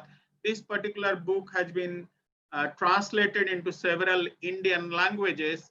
This talks about the Blue Revolution, the concept which I propose, teach a man to fish. This talks about Sulabh Sauchalaya, you know that. This talks about various stories about 20 people who want to work very differently. So that's very, very important. So you as an academic, you try to, as a scientist, you try to do something for the society in terms of your technology reaching to the people and benefiting the society. And as an academic, you try to write books and disseminate the knowledge. You can see farming the ocean is a very important concept. The Antarctica and all these books are there, so I'm not getting into the details.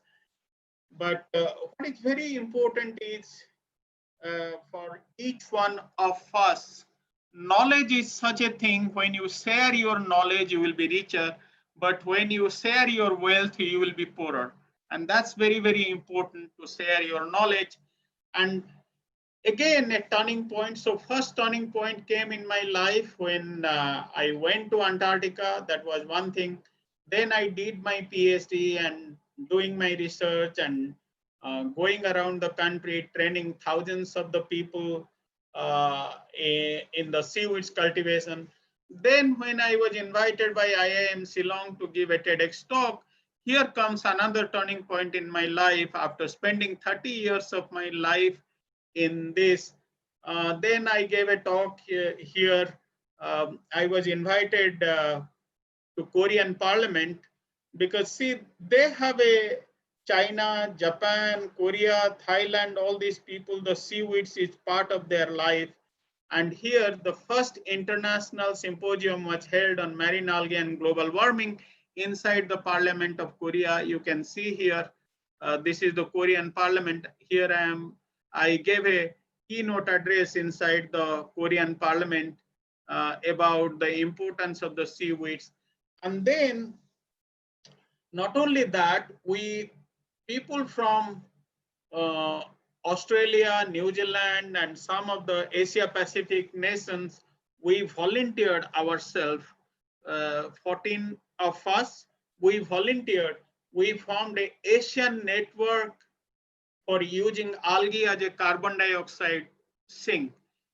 So as a professor, it's not only your duty only to teach in the classroom. As a scientist, it is not only your duty to publish research papers, but you have also, as a scientist, as a professor, you have a scientific social responsibility to give back to the society actually at the grassroots level. And that's very, very important. That is what we tried to do. We formed an Asian network for using algae as a carbon dioxide sink. And here I am representing India along with Malaysia, South Korea, Japan, New Zealand, Australia, Philippines, number of countries. And this has been working for the last, I think 14 years. We have been working very aggressively to promote the underwater, what you call the creating underwater forest. We didn't stop there either at different international fora, but a significant climate change conference happens in Bali. When this UN climate change conference happened, I vociferously told in this international forum that this could be one of the most important aspect which can be taken for the actually country level implementations. That is very, very important. And now you will be happy to know that several countries has implemented this particular program. Especially Japan has started building huge underwater forest. Korea has started building huge underwater forest. And I gave a talk in the UNESCO headquarters about on the Global Oceans Conference about the challenges about the acidification of ocean. That's very, very important. We have to think actually 20 years, 30 years ahead, which is very, very important.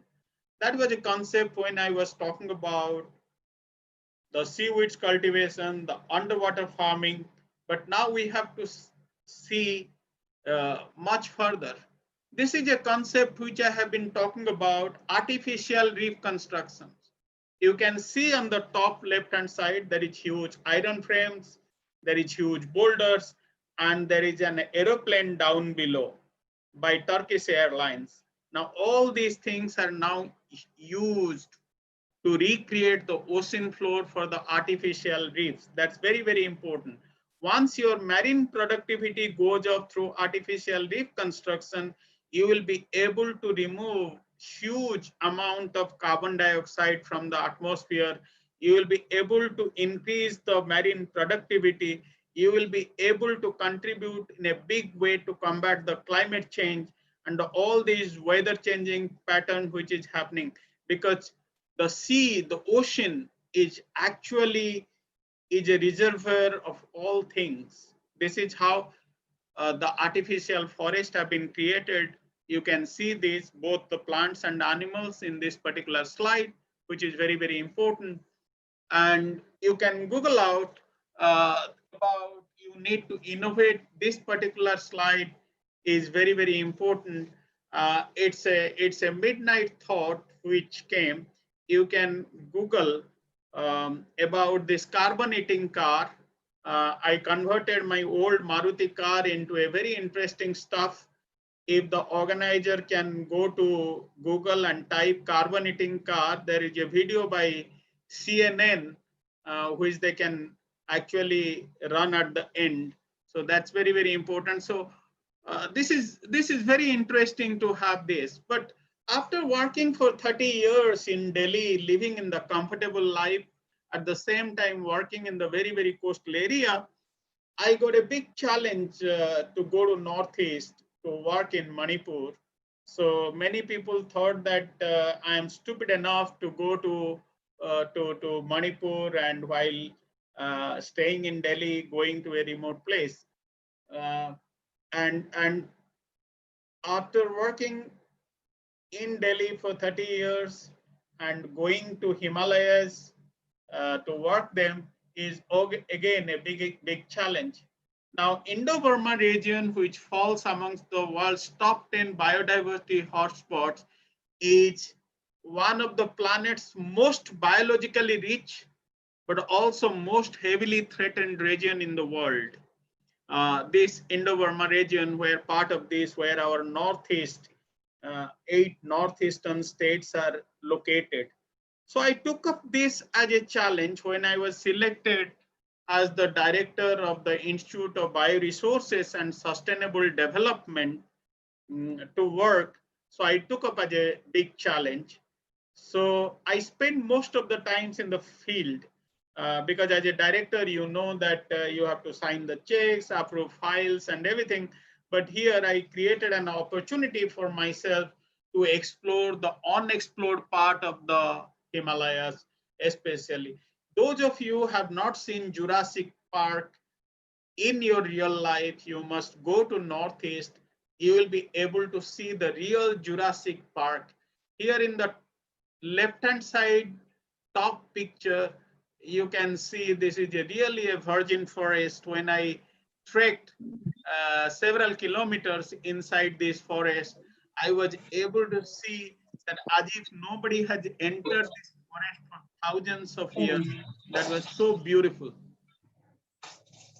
Because you can see mosses, you can see lichens, you will find bright sun, and in 1 hour, everything is changed. In the next 1 hour, you will find rain and you will find fog, you will find it's cold. This is again another beautiful picture of Juko Valley in the left-hand side. You can see this is an area between Nagaland and Manipur, and you will find such beautiful hills area when you travel this area.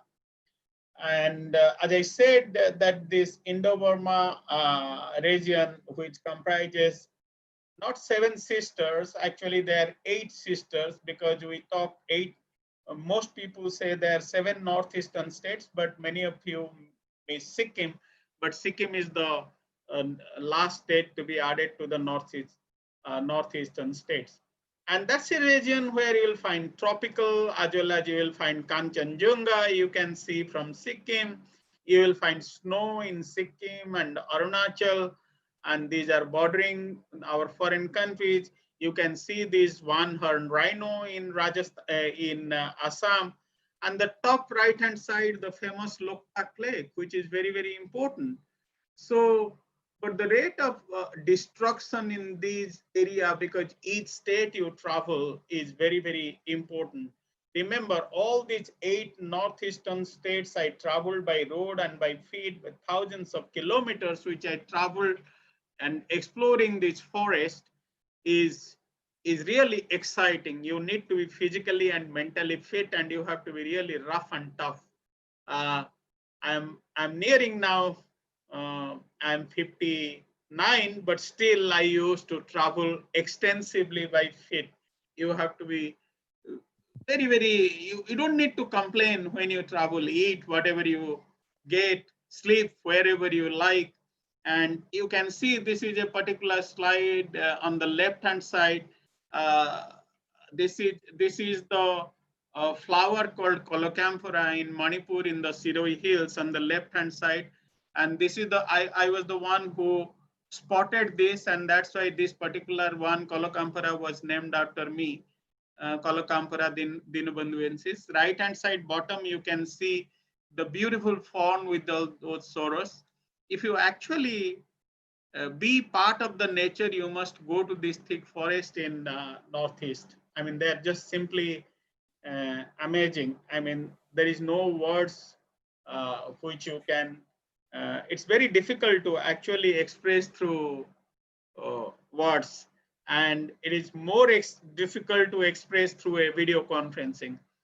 And you can see these beautiful pictures of Loktak Lake, which is very important, full of biodiversity.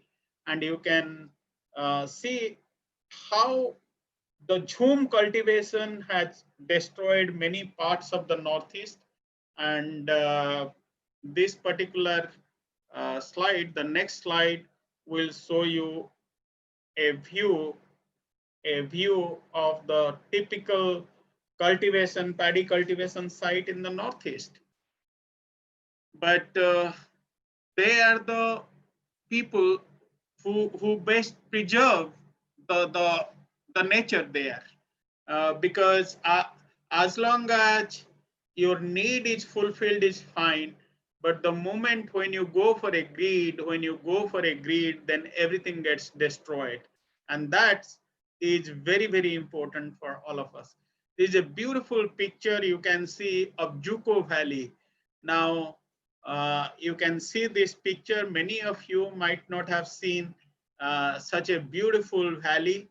And this Juko Valley is full of this unique Juko lily. And it's very difficult to enter there. To enter this area, you need to at least trek for a full day to reach there. But I'm very happy that these are well preserved, not destroyed by the anthropogenic pressure, which is very, very important. And we need to preserve this Juko Valley. This Juko Valley part is there in the Nagaland, and the other part is there in Manipur. This is again Siroi lily, which is the state flower of Manipur. And you need to trek again a half a day to go there. to see this Siroi lily, which is the state flower. It's very important. You see, our country is quite rich in biodiversity. We need to preserve this biodiversity, which are very, very important. And the country is quite rich. Nature has given us many things. Its only thing is that we do not know the uses of these things. This is king chili on the top, which is known as Naga chili or Bhut Jolokia or Umaro, which is very important, this particular. And you see, whenever you travel in the Northeast, you will see these beautiful fawns basically all across the hills. And this is insectivorous plants. For common man, these are all insect eating plants on the right hand side. And this is Nephanthis khasiana, which you will find in the Khasi hills of Meghalaya. And this is a very, very important but threatened species. But it's very exciting to see these plants, how the insect gets trapped inside and how the plant eat these insects. And there is so much to explore in this Northeast, and there is so much to conserve and preserve for our future generation, and as well as for the present generation. It is very, very important. Now see this flower looks like a snake. This is a flower. When I stepped in this Erishima, I was very surprised in the thick middle of the forest when I saw this particular flower. Look at this left hand side, it looks like a snake. And here it is a insectivorous plants. You can see how the insects are there under this lead, if you can see this. And here, this is a tree bean, which is very important, which is very bitter in taste, but it is a delicacy which is being eaten by the people in Manipur, Mizoram, Meghalaya. And that's very, very important. So why it is so much important for us to preserve these particular plants and animals for us? Because each one is having its own importance for us. Now this Eastern Himalaya region, which covers an area, huge area, it starts from Eastern Nepal to the Yunnan in China. Now Nepal has only 16% of Himalaya, Eastern Himalayas. Bhutan has 7.6% of Eastern Himalayas. India, all the 8 northeastern states has 52% of these Eastern Himalaya. China is only having 6%. Myanmar is having nearly 18%. Together constitute nearly 70% of Eastern Himalayan region. And it is considered as the hotspots of the biodiversity in the world.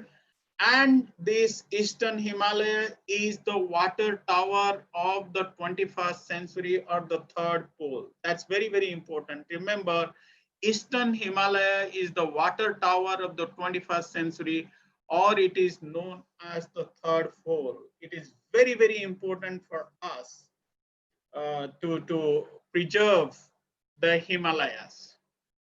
Western Himalayas is comparatively not that much of biodiversity rich. Now, if you see this particular slide, you compare yourself. The Himalayas have so many plant species, animal species, and endemic species. Western Ghats and Sri Lanka, Indo-Burma region, California, and the tropical Andes, where you will find our region is much more rich.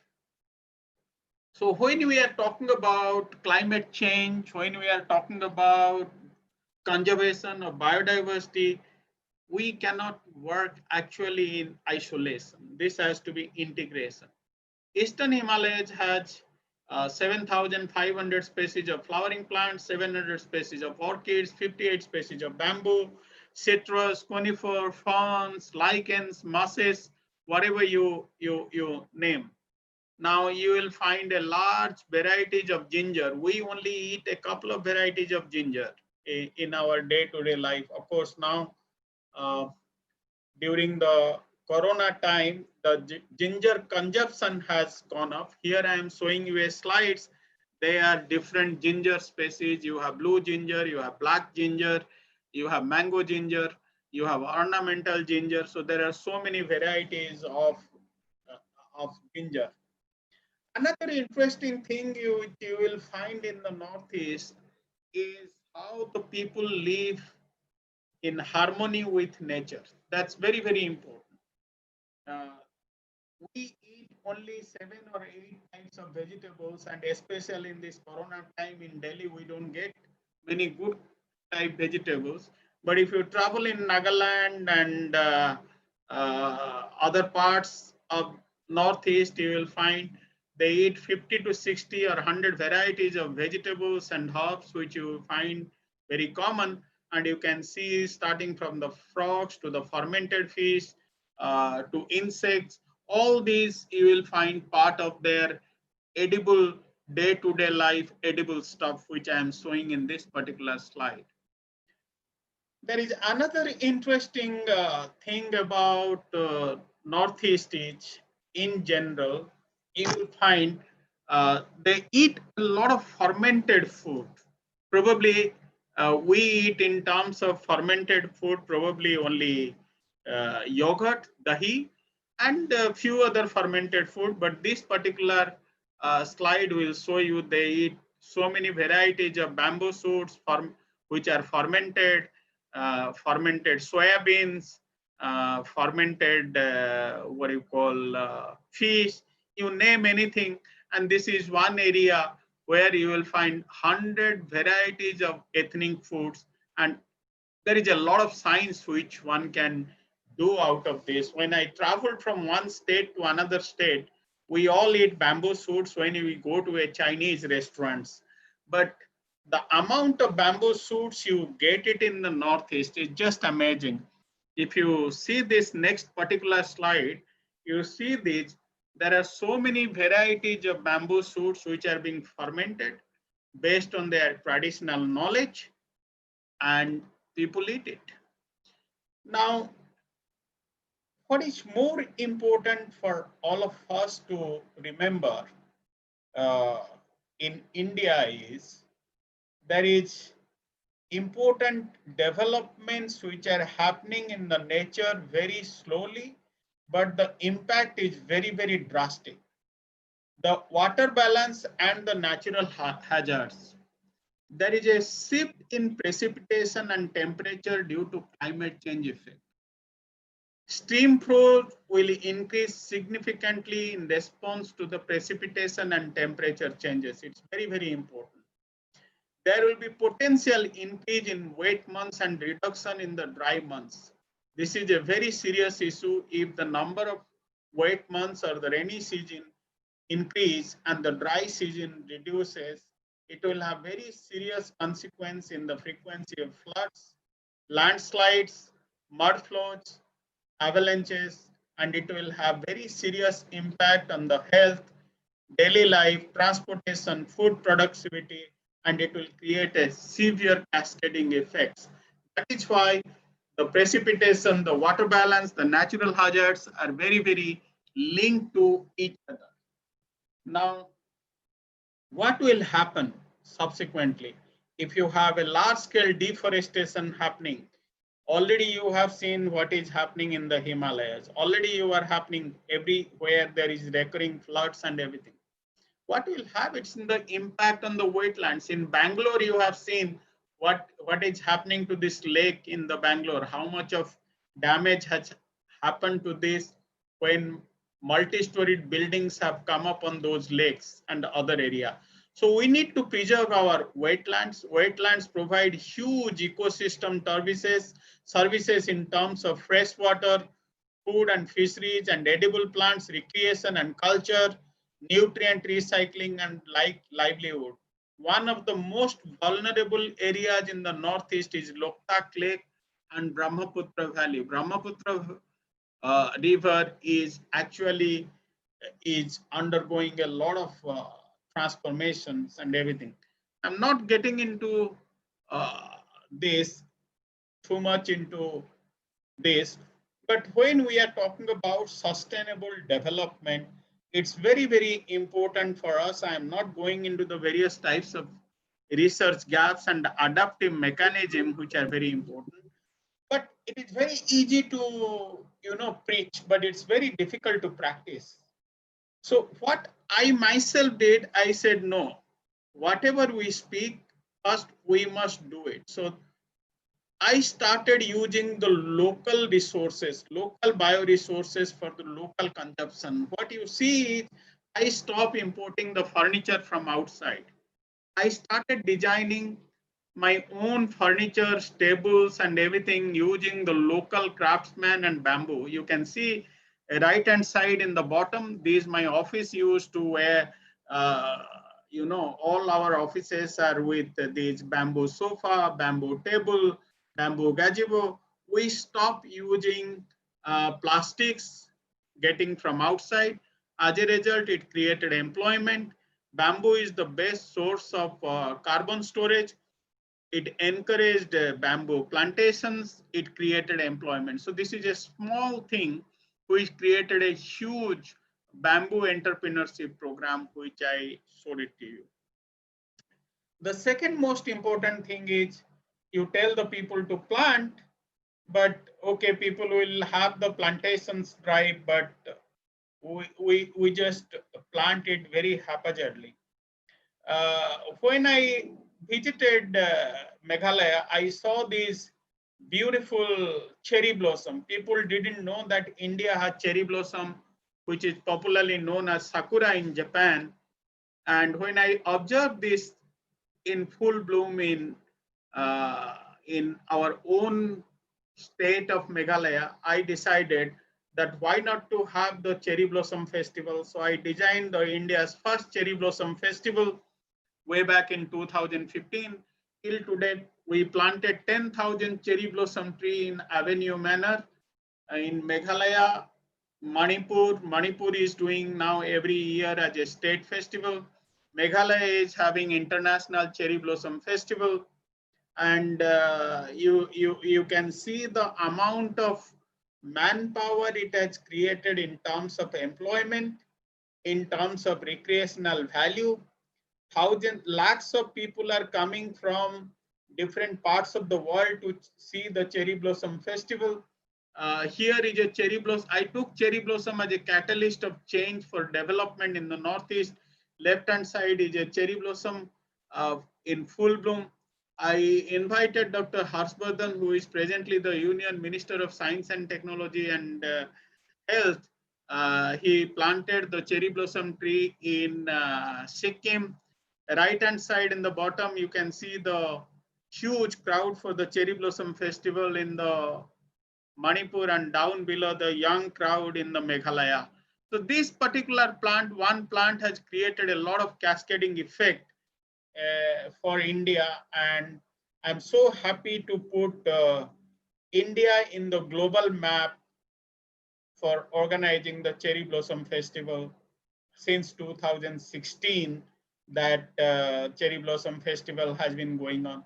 You can see this is looking like any other foreign country, how this area is full of cherry blossom. This particular slide, you can see huge, large number of cherry blossom in the full bloom, and people come to just watch this beautiful cherry blossom.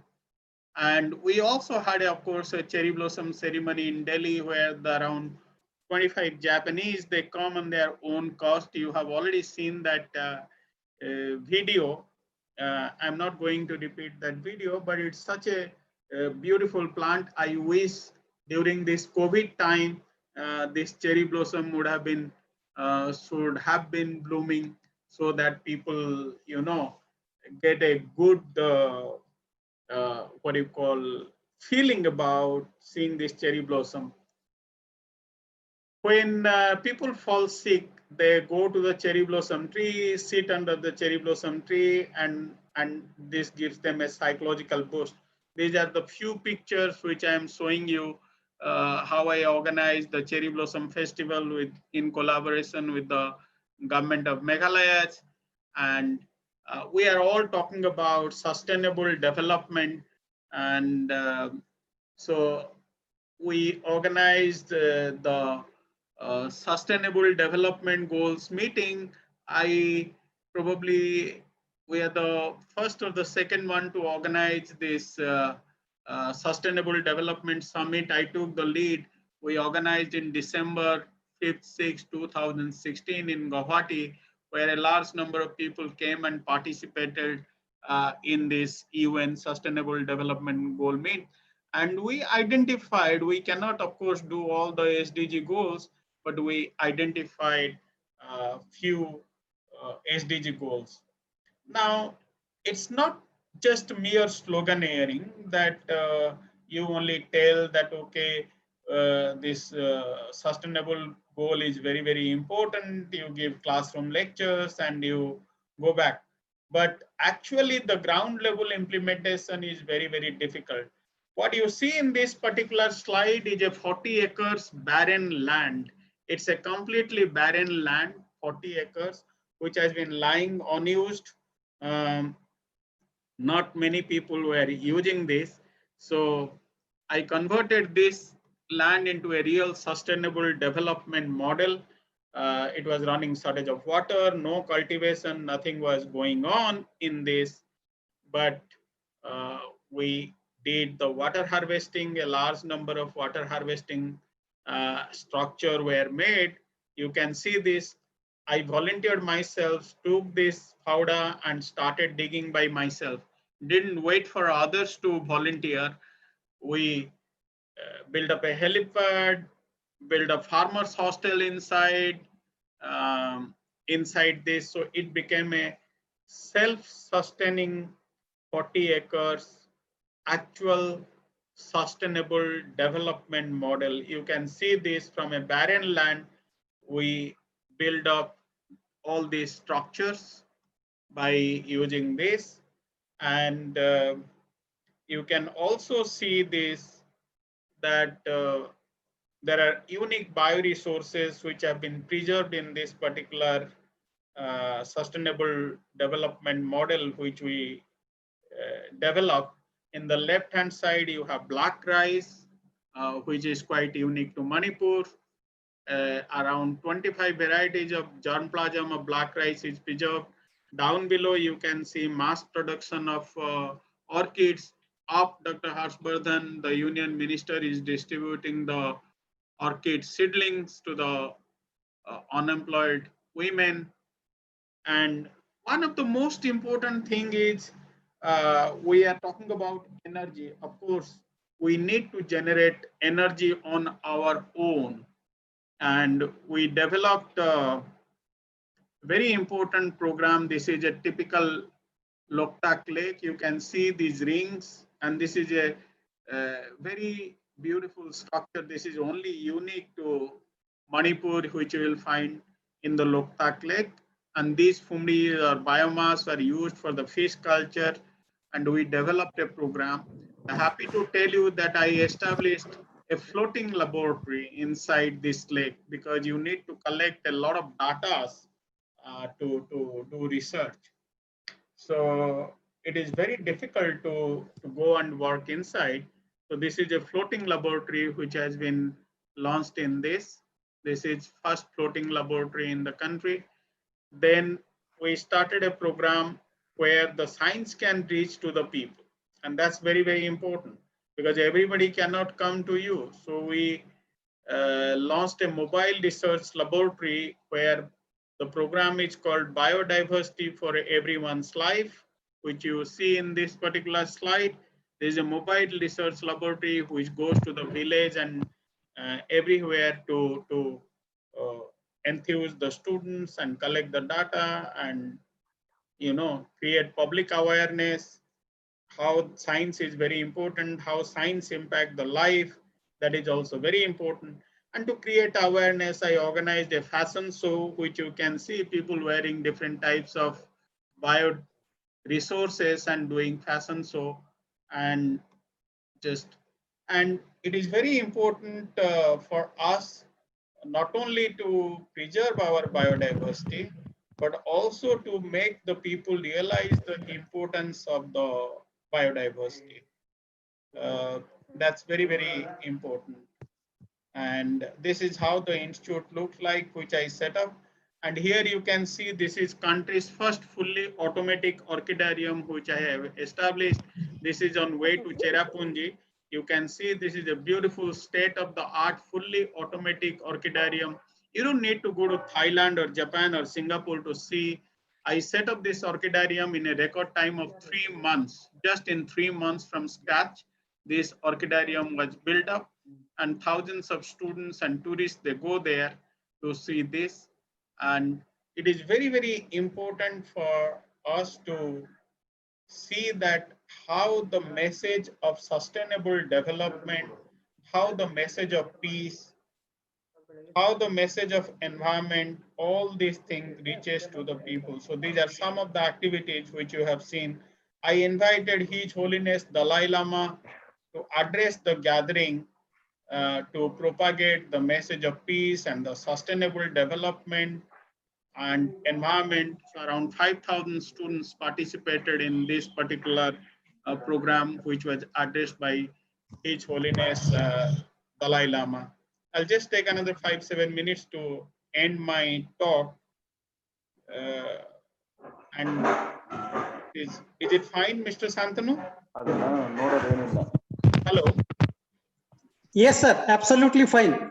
Yeah. Very nice. So, and then Sri Ravi Shankar was also, I enlightened him about the importance of cherry blossom festival, that why we are doing this cherry blossom festival, and how you propagate peace and tranquility through the cherry blossom festival.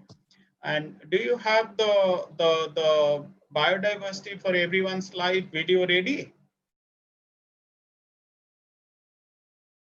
This is my last slide, and here this is in the Governor House of Manipur, Maricom, and Dr. Najma Abdullah, the Governor of Manipur, and myself. We, three of us, we decided to raise a campaign about biodiversity for everyone's life, that how biodiversity is very, very important for each one of us. Can you play that video? Yeah. Yeah, Yes, please. yes. That biodiversity for everyone's life. Yeah. One second. These are some of these awards and everything while I got. And this is a peace park which I have established in the Northeast at the end, because whatever we do, we need to have mental peace. So you can see this is a peace park which was established in a very, very record time. And this is how we work. And I'll just run the last video. Is it ready? Yeah, 1 second.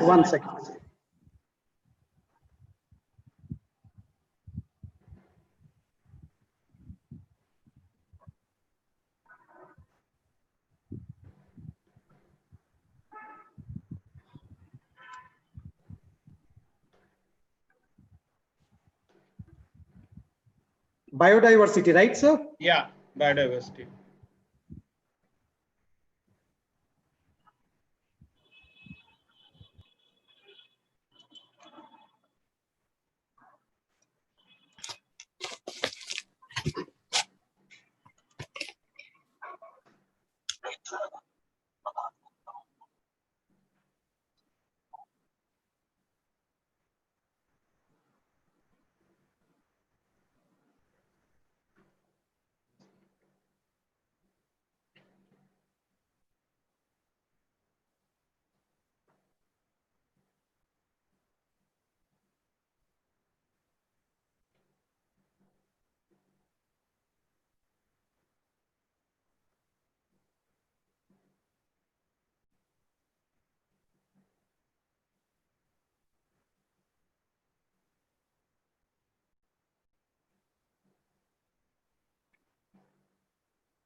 There is no sound. Hello? There is no sound. No. Can you replay it again? Can you? Okay, 1 second, sir. Yeah, because the people are saying that there is no sound coming, no voice coming out of this.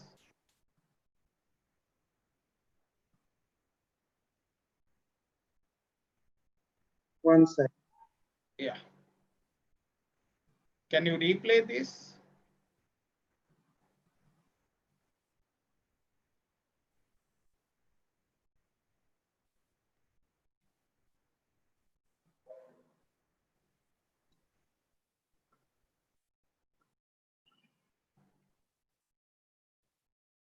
Then we can go for the question answer after this. Yeah.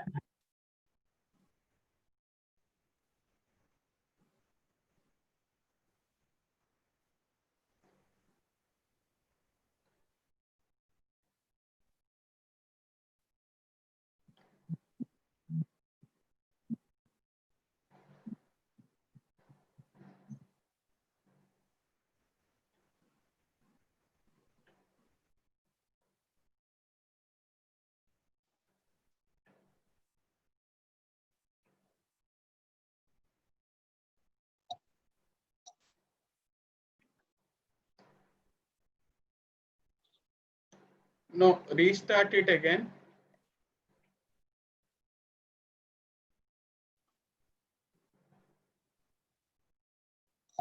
I think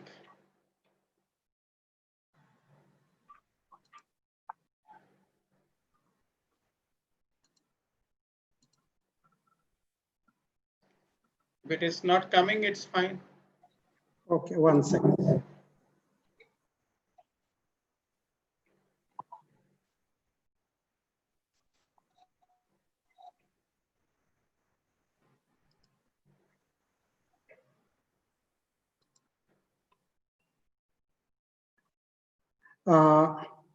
So now what I'll do is, I'll ask the participants to please post the questions in the chat box.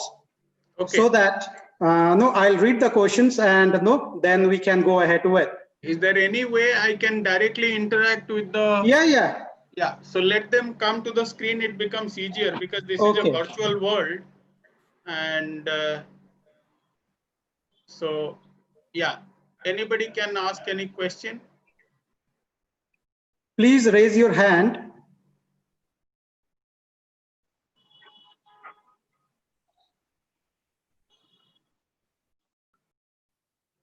I can't see the participants. No, they once they raise their hand, then they will. Sir, I put my question on chat box. 1 second. Or you can directly ask also. Yes, Manjulji, please ask.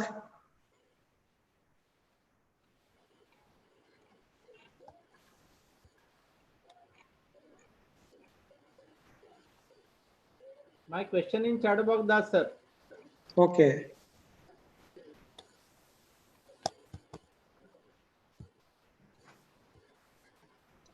Some organic fertilizer company using the sea algae for manufacturing the fertilizers. What is the name of such algae? And it is possible to collect a huge amount of algae from the sea to manufacturing the fertilizers. You see, there are various countries who are manufacturing seaweed biofertilizer. Yeah. But those countries like the European countries, they have a problem of manpower they are having from the natural sources. Yes, but correct. other countries are cultivating. Now, what happens in country like India, if you harvest everything from natural sources indiscriminately, that will damage the whole ecosystem. So the best way is to cultivate and then go for the harvest and utilize it, if you look for the long-term sustainability. But sir, many companies are says that they have prepared, they are collect the algae from the sea and we manufacturing such fertilizers. So is it possible? So they collect from the sea, or they can cheat the farmers. You see, there are only small companies who are doing this, okay, in South, very small number of companies. But in a country like India, where this thing, the requirement is so huge. They're importing from outside India. Mostly the import is coming from China. I am aware of this. But the small company doing 1 crore or 2 crores or 5 crores business is of, importance to them. Yeah, correct. But if you want to be a long-term player and maintain quality, you have to go for large-scale cultivation to have a sustainable supply of the raw material. Otherwise, you will have the machinery, and the government rule is very, very stringent. You cannot now take anything out of Gulf of Mannar. You cannot take anything out of all these marine biosphere reserve. Right, sir. These are the problems actually. Sir, one question from Priyanka Pandey. Yes. Why is sustainable development so often associated with protecting the environment? You see, there is no one prescribed format for sustainable development. Okay. It has to be local based. What is a sustainable development model in Odisha or in a small town, that cannot be done for Bangalore, right? It is need based. It has to be long term. It has to be sustainable. Now, for example, if there is a water body, what we do in the city, we first fill up the water body with all sorts of concrete, debris and everything, right? Make tall buildings. Now, what happens whenever there is a heavy rain and flood? We face the consequences, right? There are other problems associated with this. But if you go to the villages, if you go to the hilly areas, they don't make tall buildings. They make the buildings based on the locally available material, locally available technology, all these things. So sustainable development, when you say, it's a development which needs to be long-term sustainable, not only in terms of buildings or other infrastructure, but in terms of supply chain, in terms of energy. It has to be holistic. It has to be long-term. That's very, very important. Sir, is it possible to visit on Antarctica by own cost by Dr. Mahavir Jha? Yes, Dr. Mahavir Jha, how old are you? Mahavir ji? Yes, sir. Yes, sir. Please tell how old you are. 48 years, sir. 48. Certainly you can visit. There are professional company. You can visit to Antarctica for 1 week to 10 days. Fly from India to Argentina, and from Argentina you have to fly to the tip of Argentina, and from there you will take a tourist ship which will take you around for 1 week, and then it will bring you back.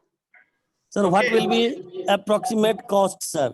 Around, it all depends. If you are taking a luxury ship, then it will be around starting from $20,000 US.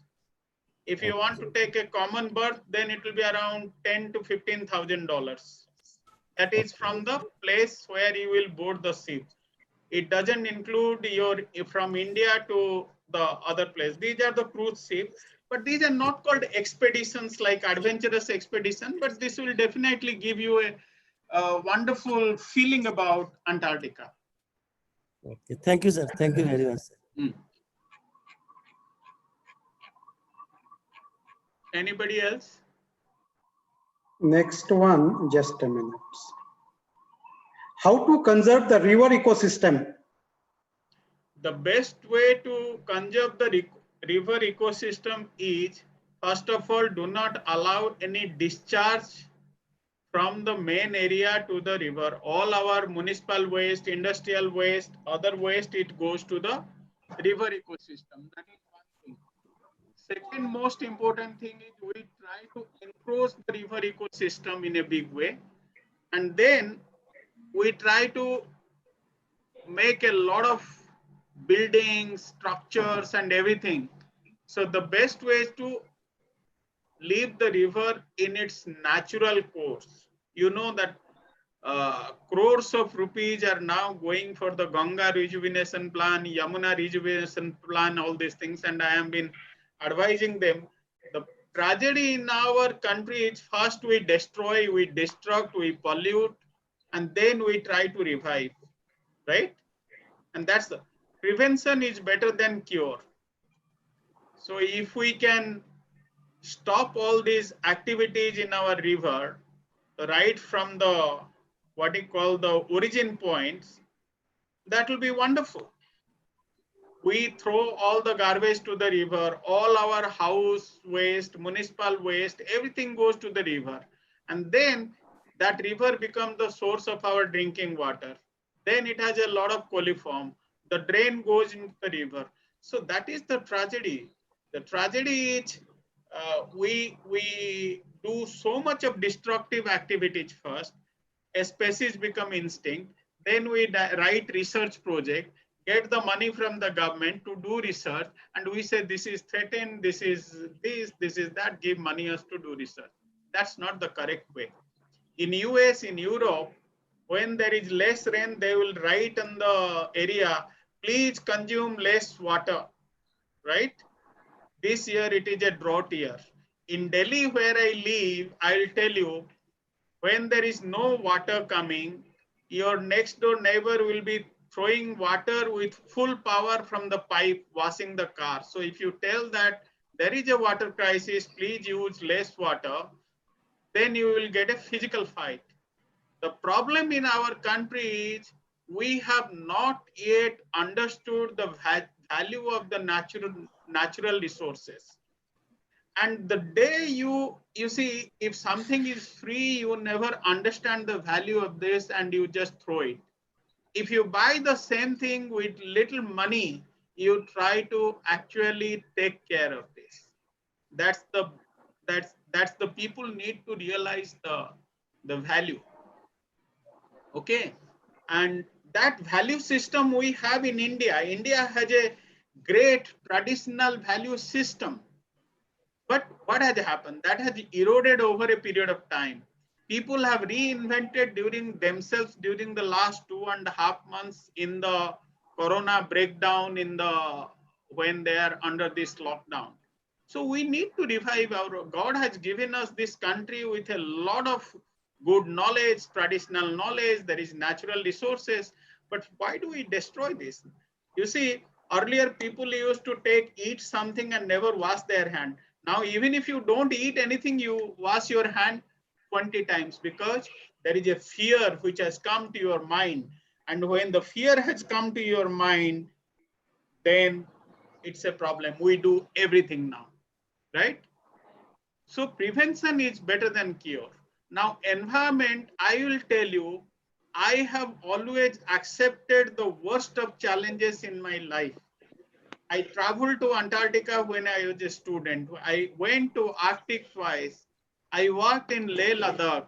I worked in Andaman Nicobar, Lakshadweep, traveled entire the sea coast, backpacking. So traveling has given you a lot of experience. You understand the interaction of the plants and the animals and the human beings with nature.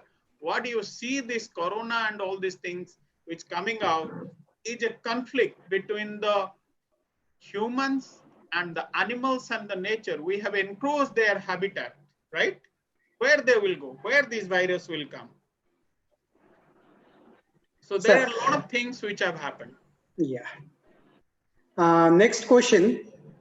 How does sustainable development make economic sense for the society?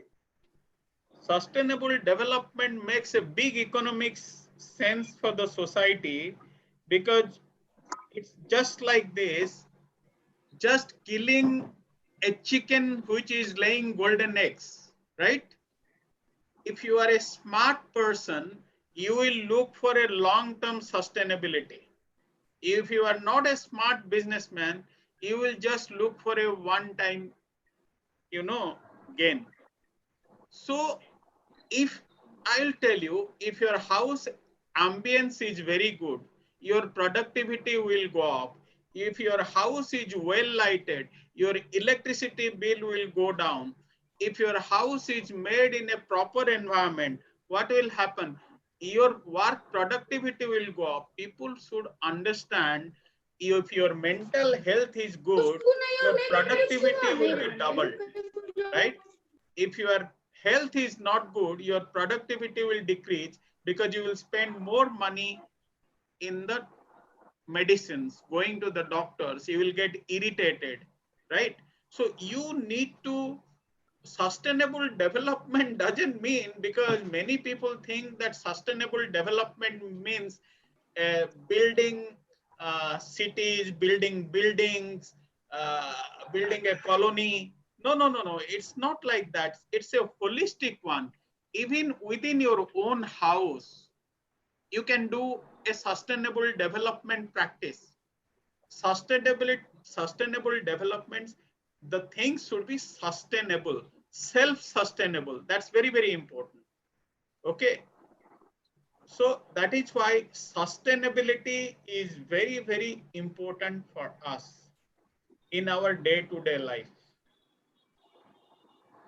So next question is, what kind of career opportunity for a job-oriented person in this field and opportunities for an entrepreneur for a startup? You see, I'll tell you, there is opportunities in every field. It all depends. Opportunities are created. You have to create opportunity. If you are a smart person, you can create opportunity. I will tell you a very simple thing. The first McDonald's in India was opened in front of my house. Before the McDonald's was open, people say, who will buy McDonald's burger for 50 rupees and buy this 100 rupees per meal? I think in 1980s, people said that, right? But when the outlet was open, there was 2-kilometer long queue, right? Huh? So the point what I'm trying to say is there is opportunity in everything. There is, we are talking about environment sustainability. Every industry is having now environmental responsibility, right? Large industries. There are what you call large corporate houses. Even, for example, the floriculture. The people, those who are selling even the flowers, the what do you call, the pots, the gardens, small thing. It all depends. Even the recycling. Everywhere there is a business opportunity, and business opportunities are created in the adverse conditions, right? So it all depends on the person, what type of mind makeup and setup the person has. And the most important thing is the confidence in that person, right? The confidence will take you everywhere and anywhere. And second most important thing, which I have learned in my own life, right? There is a saying called failure is the pillar of the success. If you have not failed in your life, you will never succeed. Remember that. But your failure shouldn't be deliberate. A child, before the child stand and works, the child get up and fall several times before the child start walking straight. So your business, your career, everything is like this. Each one of us who are holding any position have struggled in their life and reached to the stage where they are, the struggle through a learning process. So there is no shortcut to the life. If you only depend on the Google for your information, you may get the information, right? You may get the knowledge, but you will not get that experience. Say, for example, today you say somebody to give a lecture on Antarctica.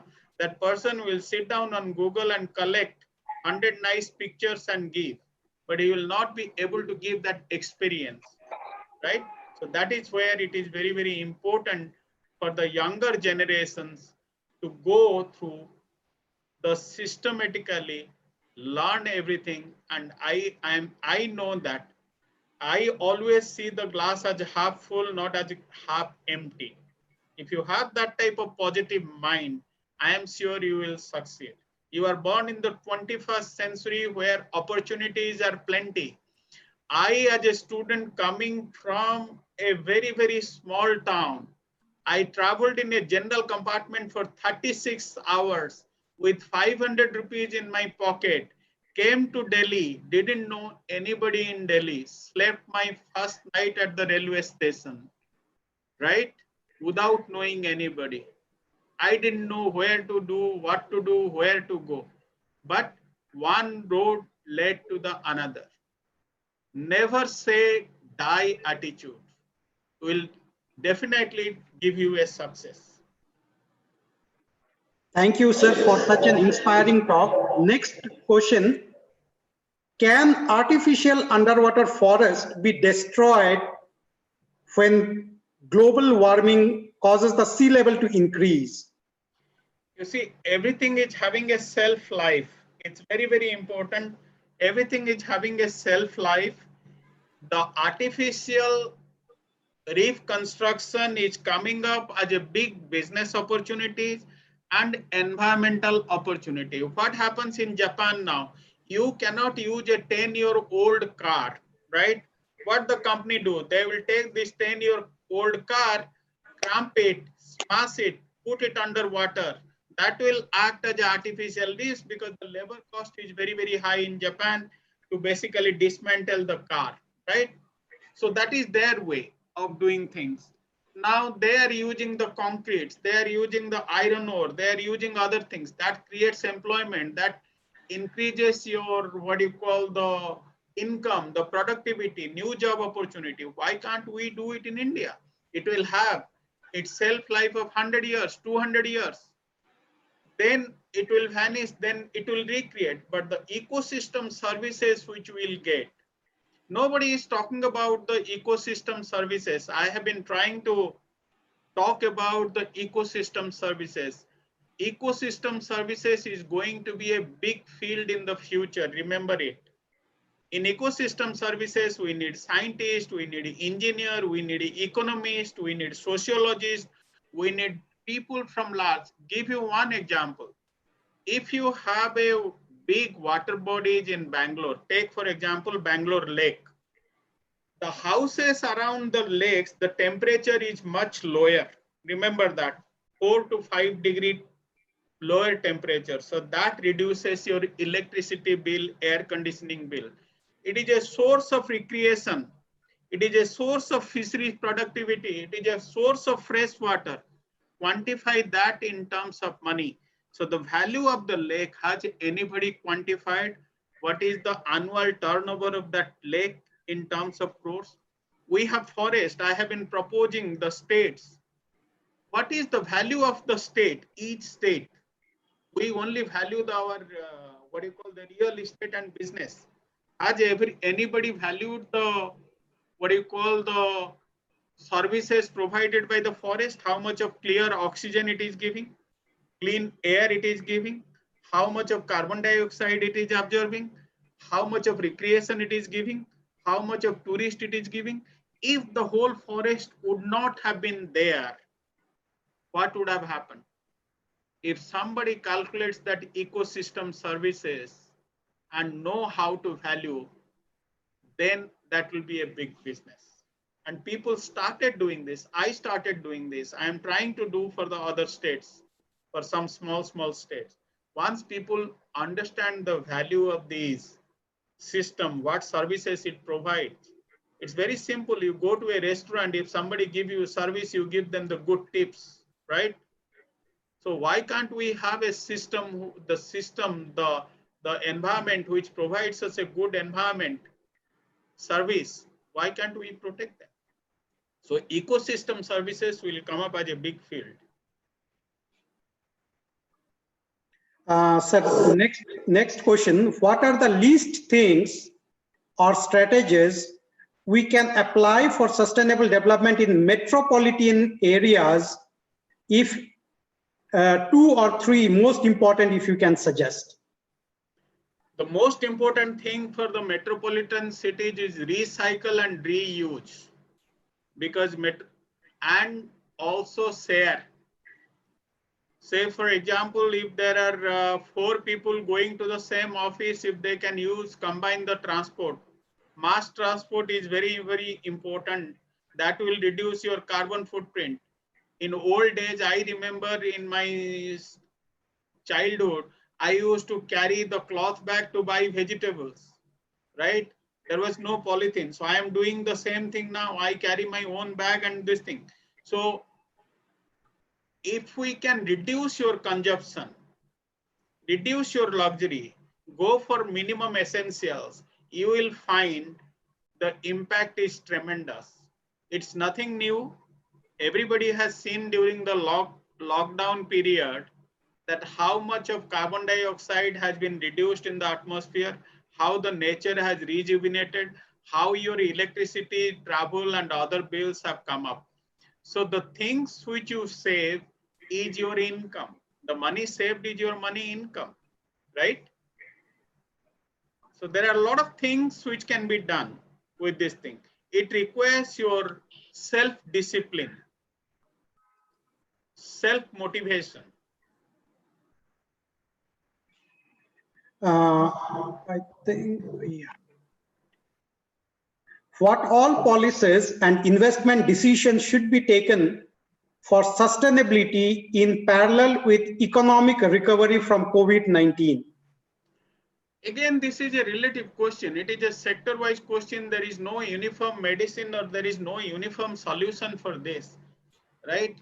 Even this, you see, when you have, there are, say, for example, government has several policies for several sectors. So at this moment, the economy is down. The economy will continue to be in a very, very different mode. So one has to identify the key areas. So of course, environment is going to be a long-term field. Let me tell you, this COVID-19 coronavirus has taught us many things now. If we don't learn the lesson and prepare ourselves, one more epidemic will come. This may continue. So we have to be prepared ourselves to adjust to the situation.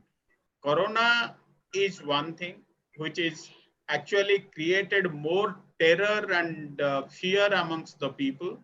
There are many more things which are going on in the systems, but we have to be mentally ready and change our lifestyle as per the present situation. As far as the economic revival is concerned, of course, there are government policies, but many things need to be have need based. What is first need for our own society? I think in India, we have always risen to an occasion whenever there is a crisis. And whenever there is a crisis, the best has been always delivered in a crisis time. And I am sure the people concerned in their respective field will be able to devise new strategies. Say, for example, a very simple thing, till 6 months back, nobody could thought that sanitizer and mask will become such a big business. Mask used to be only for the doctors, right? Not anybody else used to. Now see what type of mask has come out, what type of sanitizer has come out. But at the same time, there is no quality maintenance at the same time. If you see in terms of mask and quality sanitizer, nowadays people sanitize their hand. It is also having its own adverse effect. You use the sanitizer 20 times, your fingers and your palm become very, very different. There is so much of application of chemicals in your fingers, right? So there are so many things. I'm not getting into the details into this. What is the effect of global warming on flora and fauna of Antarctica? I read a 29-kilometer ozone hole on Antarctica. What is the effect of UV rays on those regions? You see, it is during the expedition in 1987 where we conducted certain experiments about ozone hole. Ozone hole is nothing but there is a depletion of the ozone in a particular area, and that allows the UV light to penetrate down below. You have this UV penetration in Australia and New Zealand, that's why you get skin cancer. Wherever there are what you call the UV penetration, obviously it will have direct impact on the agriculture, direct impact on the health. So that is why the chlorofluorocarbon compound, CFC compounds, have been banned. So obviously when you have a depletion in the ozone hole, it will have its own impact. There is an organism called Phaeocystic Antarctica. It is a phytoplankton in Antarctic Sea, Antarctic Ocean. Whenever there is an increase in the what you call the ozone hole, the UV penetration goes in, and this particular algae produces anti-UV compounds. So people are now searching for what is the mechanism and all these things. There is a lot of study which is going on, but certainly UV will definitely impact the life not only in Antarctica but the entire world. The last question: Bangalore is the Bangalore air is polluted. Can we grow weeds or plants in a pot, either terrace or balcony, or certain weeds in the lakes to reduce the pollution? You watch my video, if you have this, Google out carbon eating car. Okay, I devised a technology where each car should reduce their own carbon dioxide emission. Just type out carbon eating car, CNN, my name. You will find a wonderful video that how algae sequester carbon dioxide. Obviously, it is well known that the plants goes for photosynthesis and reduce the carbon dioxide, but how it is very important to go for the massive plantation, keep house plants. It is very important to combat pollution inside the house also. But at the same time, we must reduce the pollution, water pollution, noise pollution. Bangalore is a congested city. We need to find out long-term solutions. We need to prevent the pollution. That is the first step. How do we prevent? We need to save that lake, which you are talking about. That's very, very important. The temperature in Bangalore once upon a time used to be very, very pleasant. The number of vehicles have gone up, the construction activities have gone up. So you need to create buffer zones. Those buffer zones are important. In each developed area, wherever the buildings have come up, you need to create huge buffer zones of what you call the city forest. Those city forests are very, very important. Okay. That will act as a buffer zone, which many cities have done. That is one way of absorbing this carbon dioxide and other pollutants, besides having taken other preventive measures. So thank you so much, sir, for your wide, diversified, enlightened talk, and that too marathon talk. Usually we wind up by 1 hour, but we are lucky that you have agreed to cover both Antarctica, as you clearly suggested and told. Whatever we can get from Google, but experience is experience. So the live knowledge, the live information makes a impactful change in a human life. That's how you, being a leader, not sitting into a air-conditioned room and working, but you ventured out in all possible areas of your life to give the best. Thank you, sir. And on behalf of Seshadripuram Group of Institutions, Seshadripuram Educational Trust, KSTA, MentorX, then Karnataka Science and Technology Academy, and Research Foundation of India, Society Student for Development, and the core organizing team of North Bangalore Science Forum, thank you wholeheartedly for accepting our invitation and enlightening all of us. Thank you so much. I thank our principal, our Honorable General Secretary, Dr. Udepi sir, Udepi Krishna sir, our Honorable Managing Trustee, Shri W.D. Ashok sir, our principal, Dr. S.N. Venkatesh sir, then our OS Superintendent and Prakash sir, as well as my technical support team, Salma Banu madam, as well as Manjunath, for assisting us to organize such an important event. And we have, and last but not the least, I thank all the participants who has actively involved, like, because total registration was around 1,640 from 15 countries and 31 states across India. Thank you so much. Once again, I thank you wholeheartedly. Thank you, sir. Thank you. Hope to meet you as soon as possible this COVID-19 crisis gets over. Thank you, sir. Thank you so much. I thank the organizer, and also I thank all the participants. I thank all the participants, the organizer, for listening to talk. Thank you. Thank you, sir. Thank you.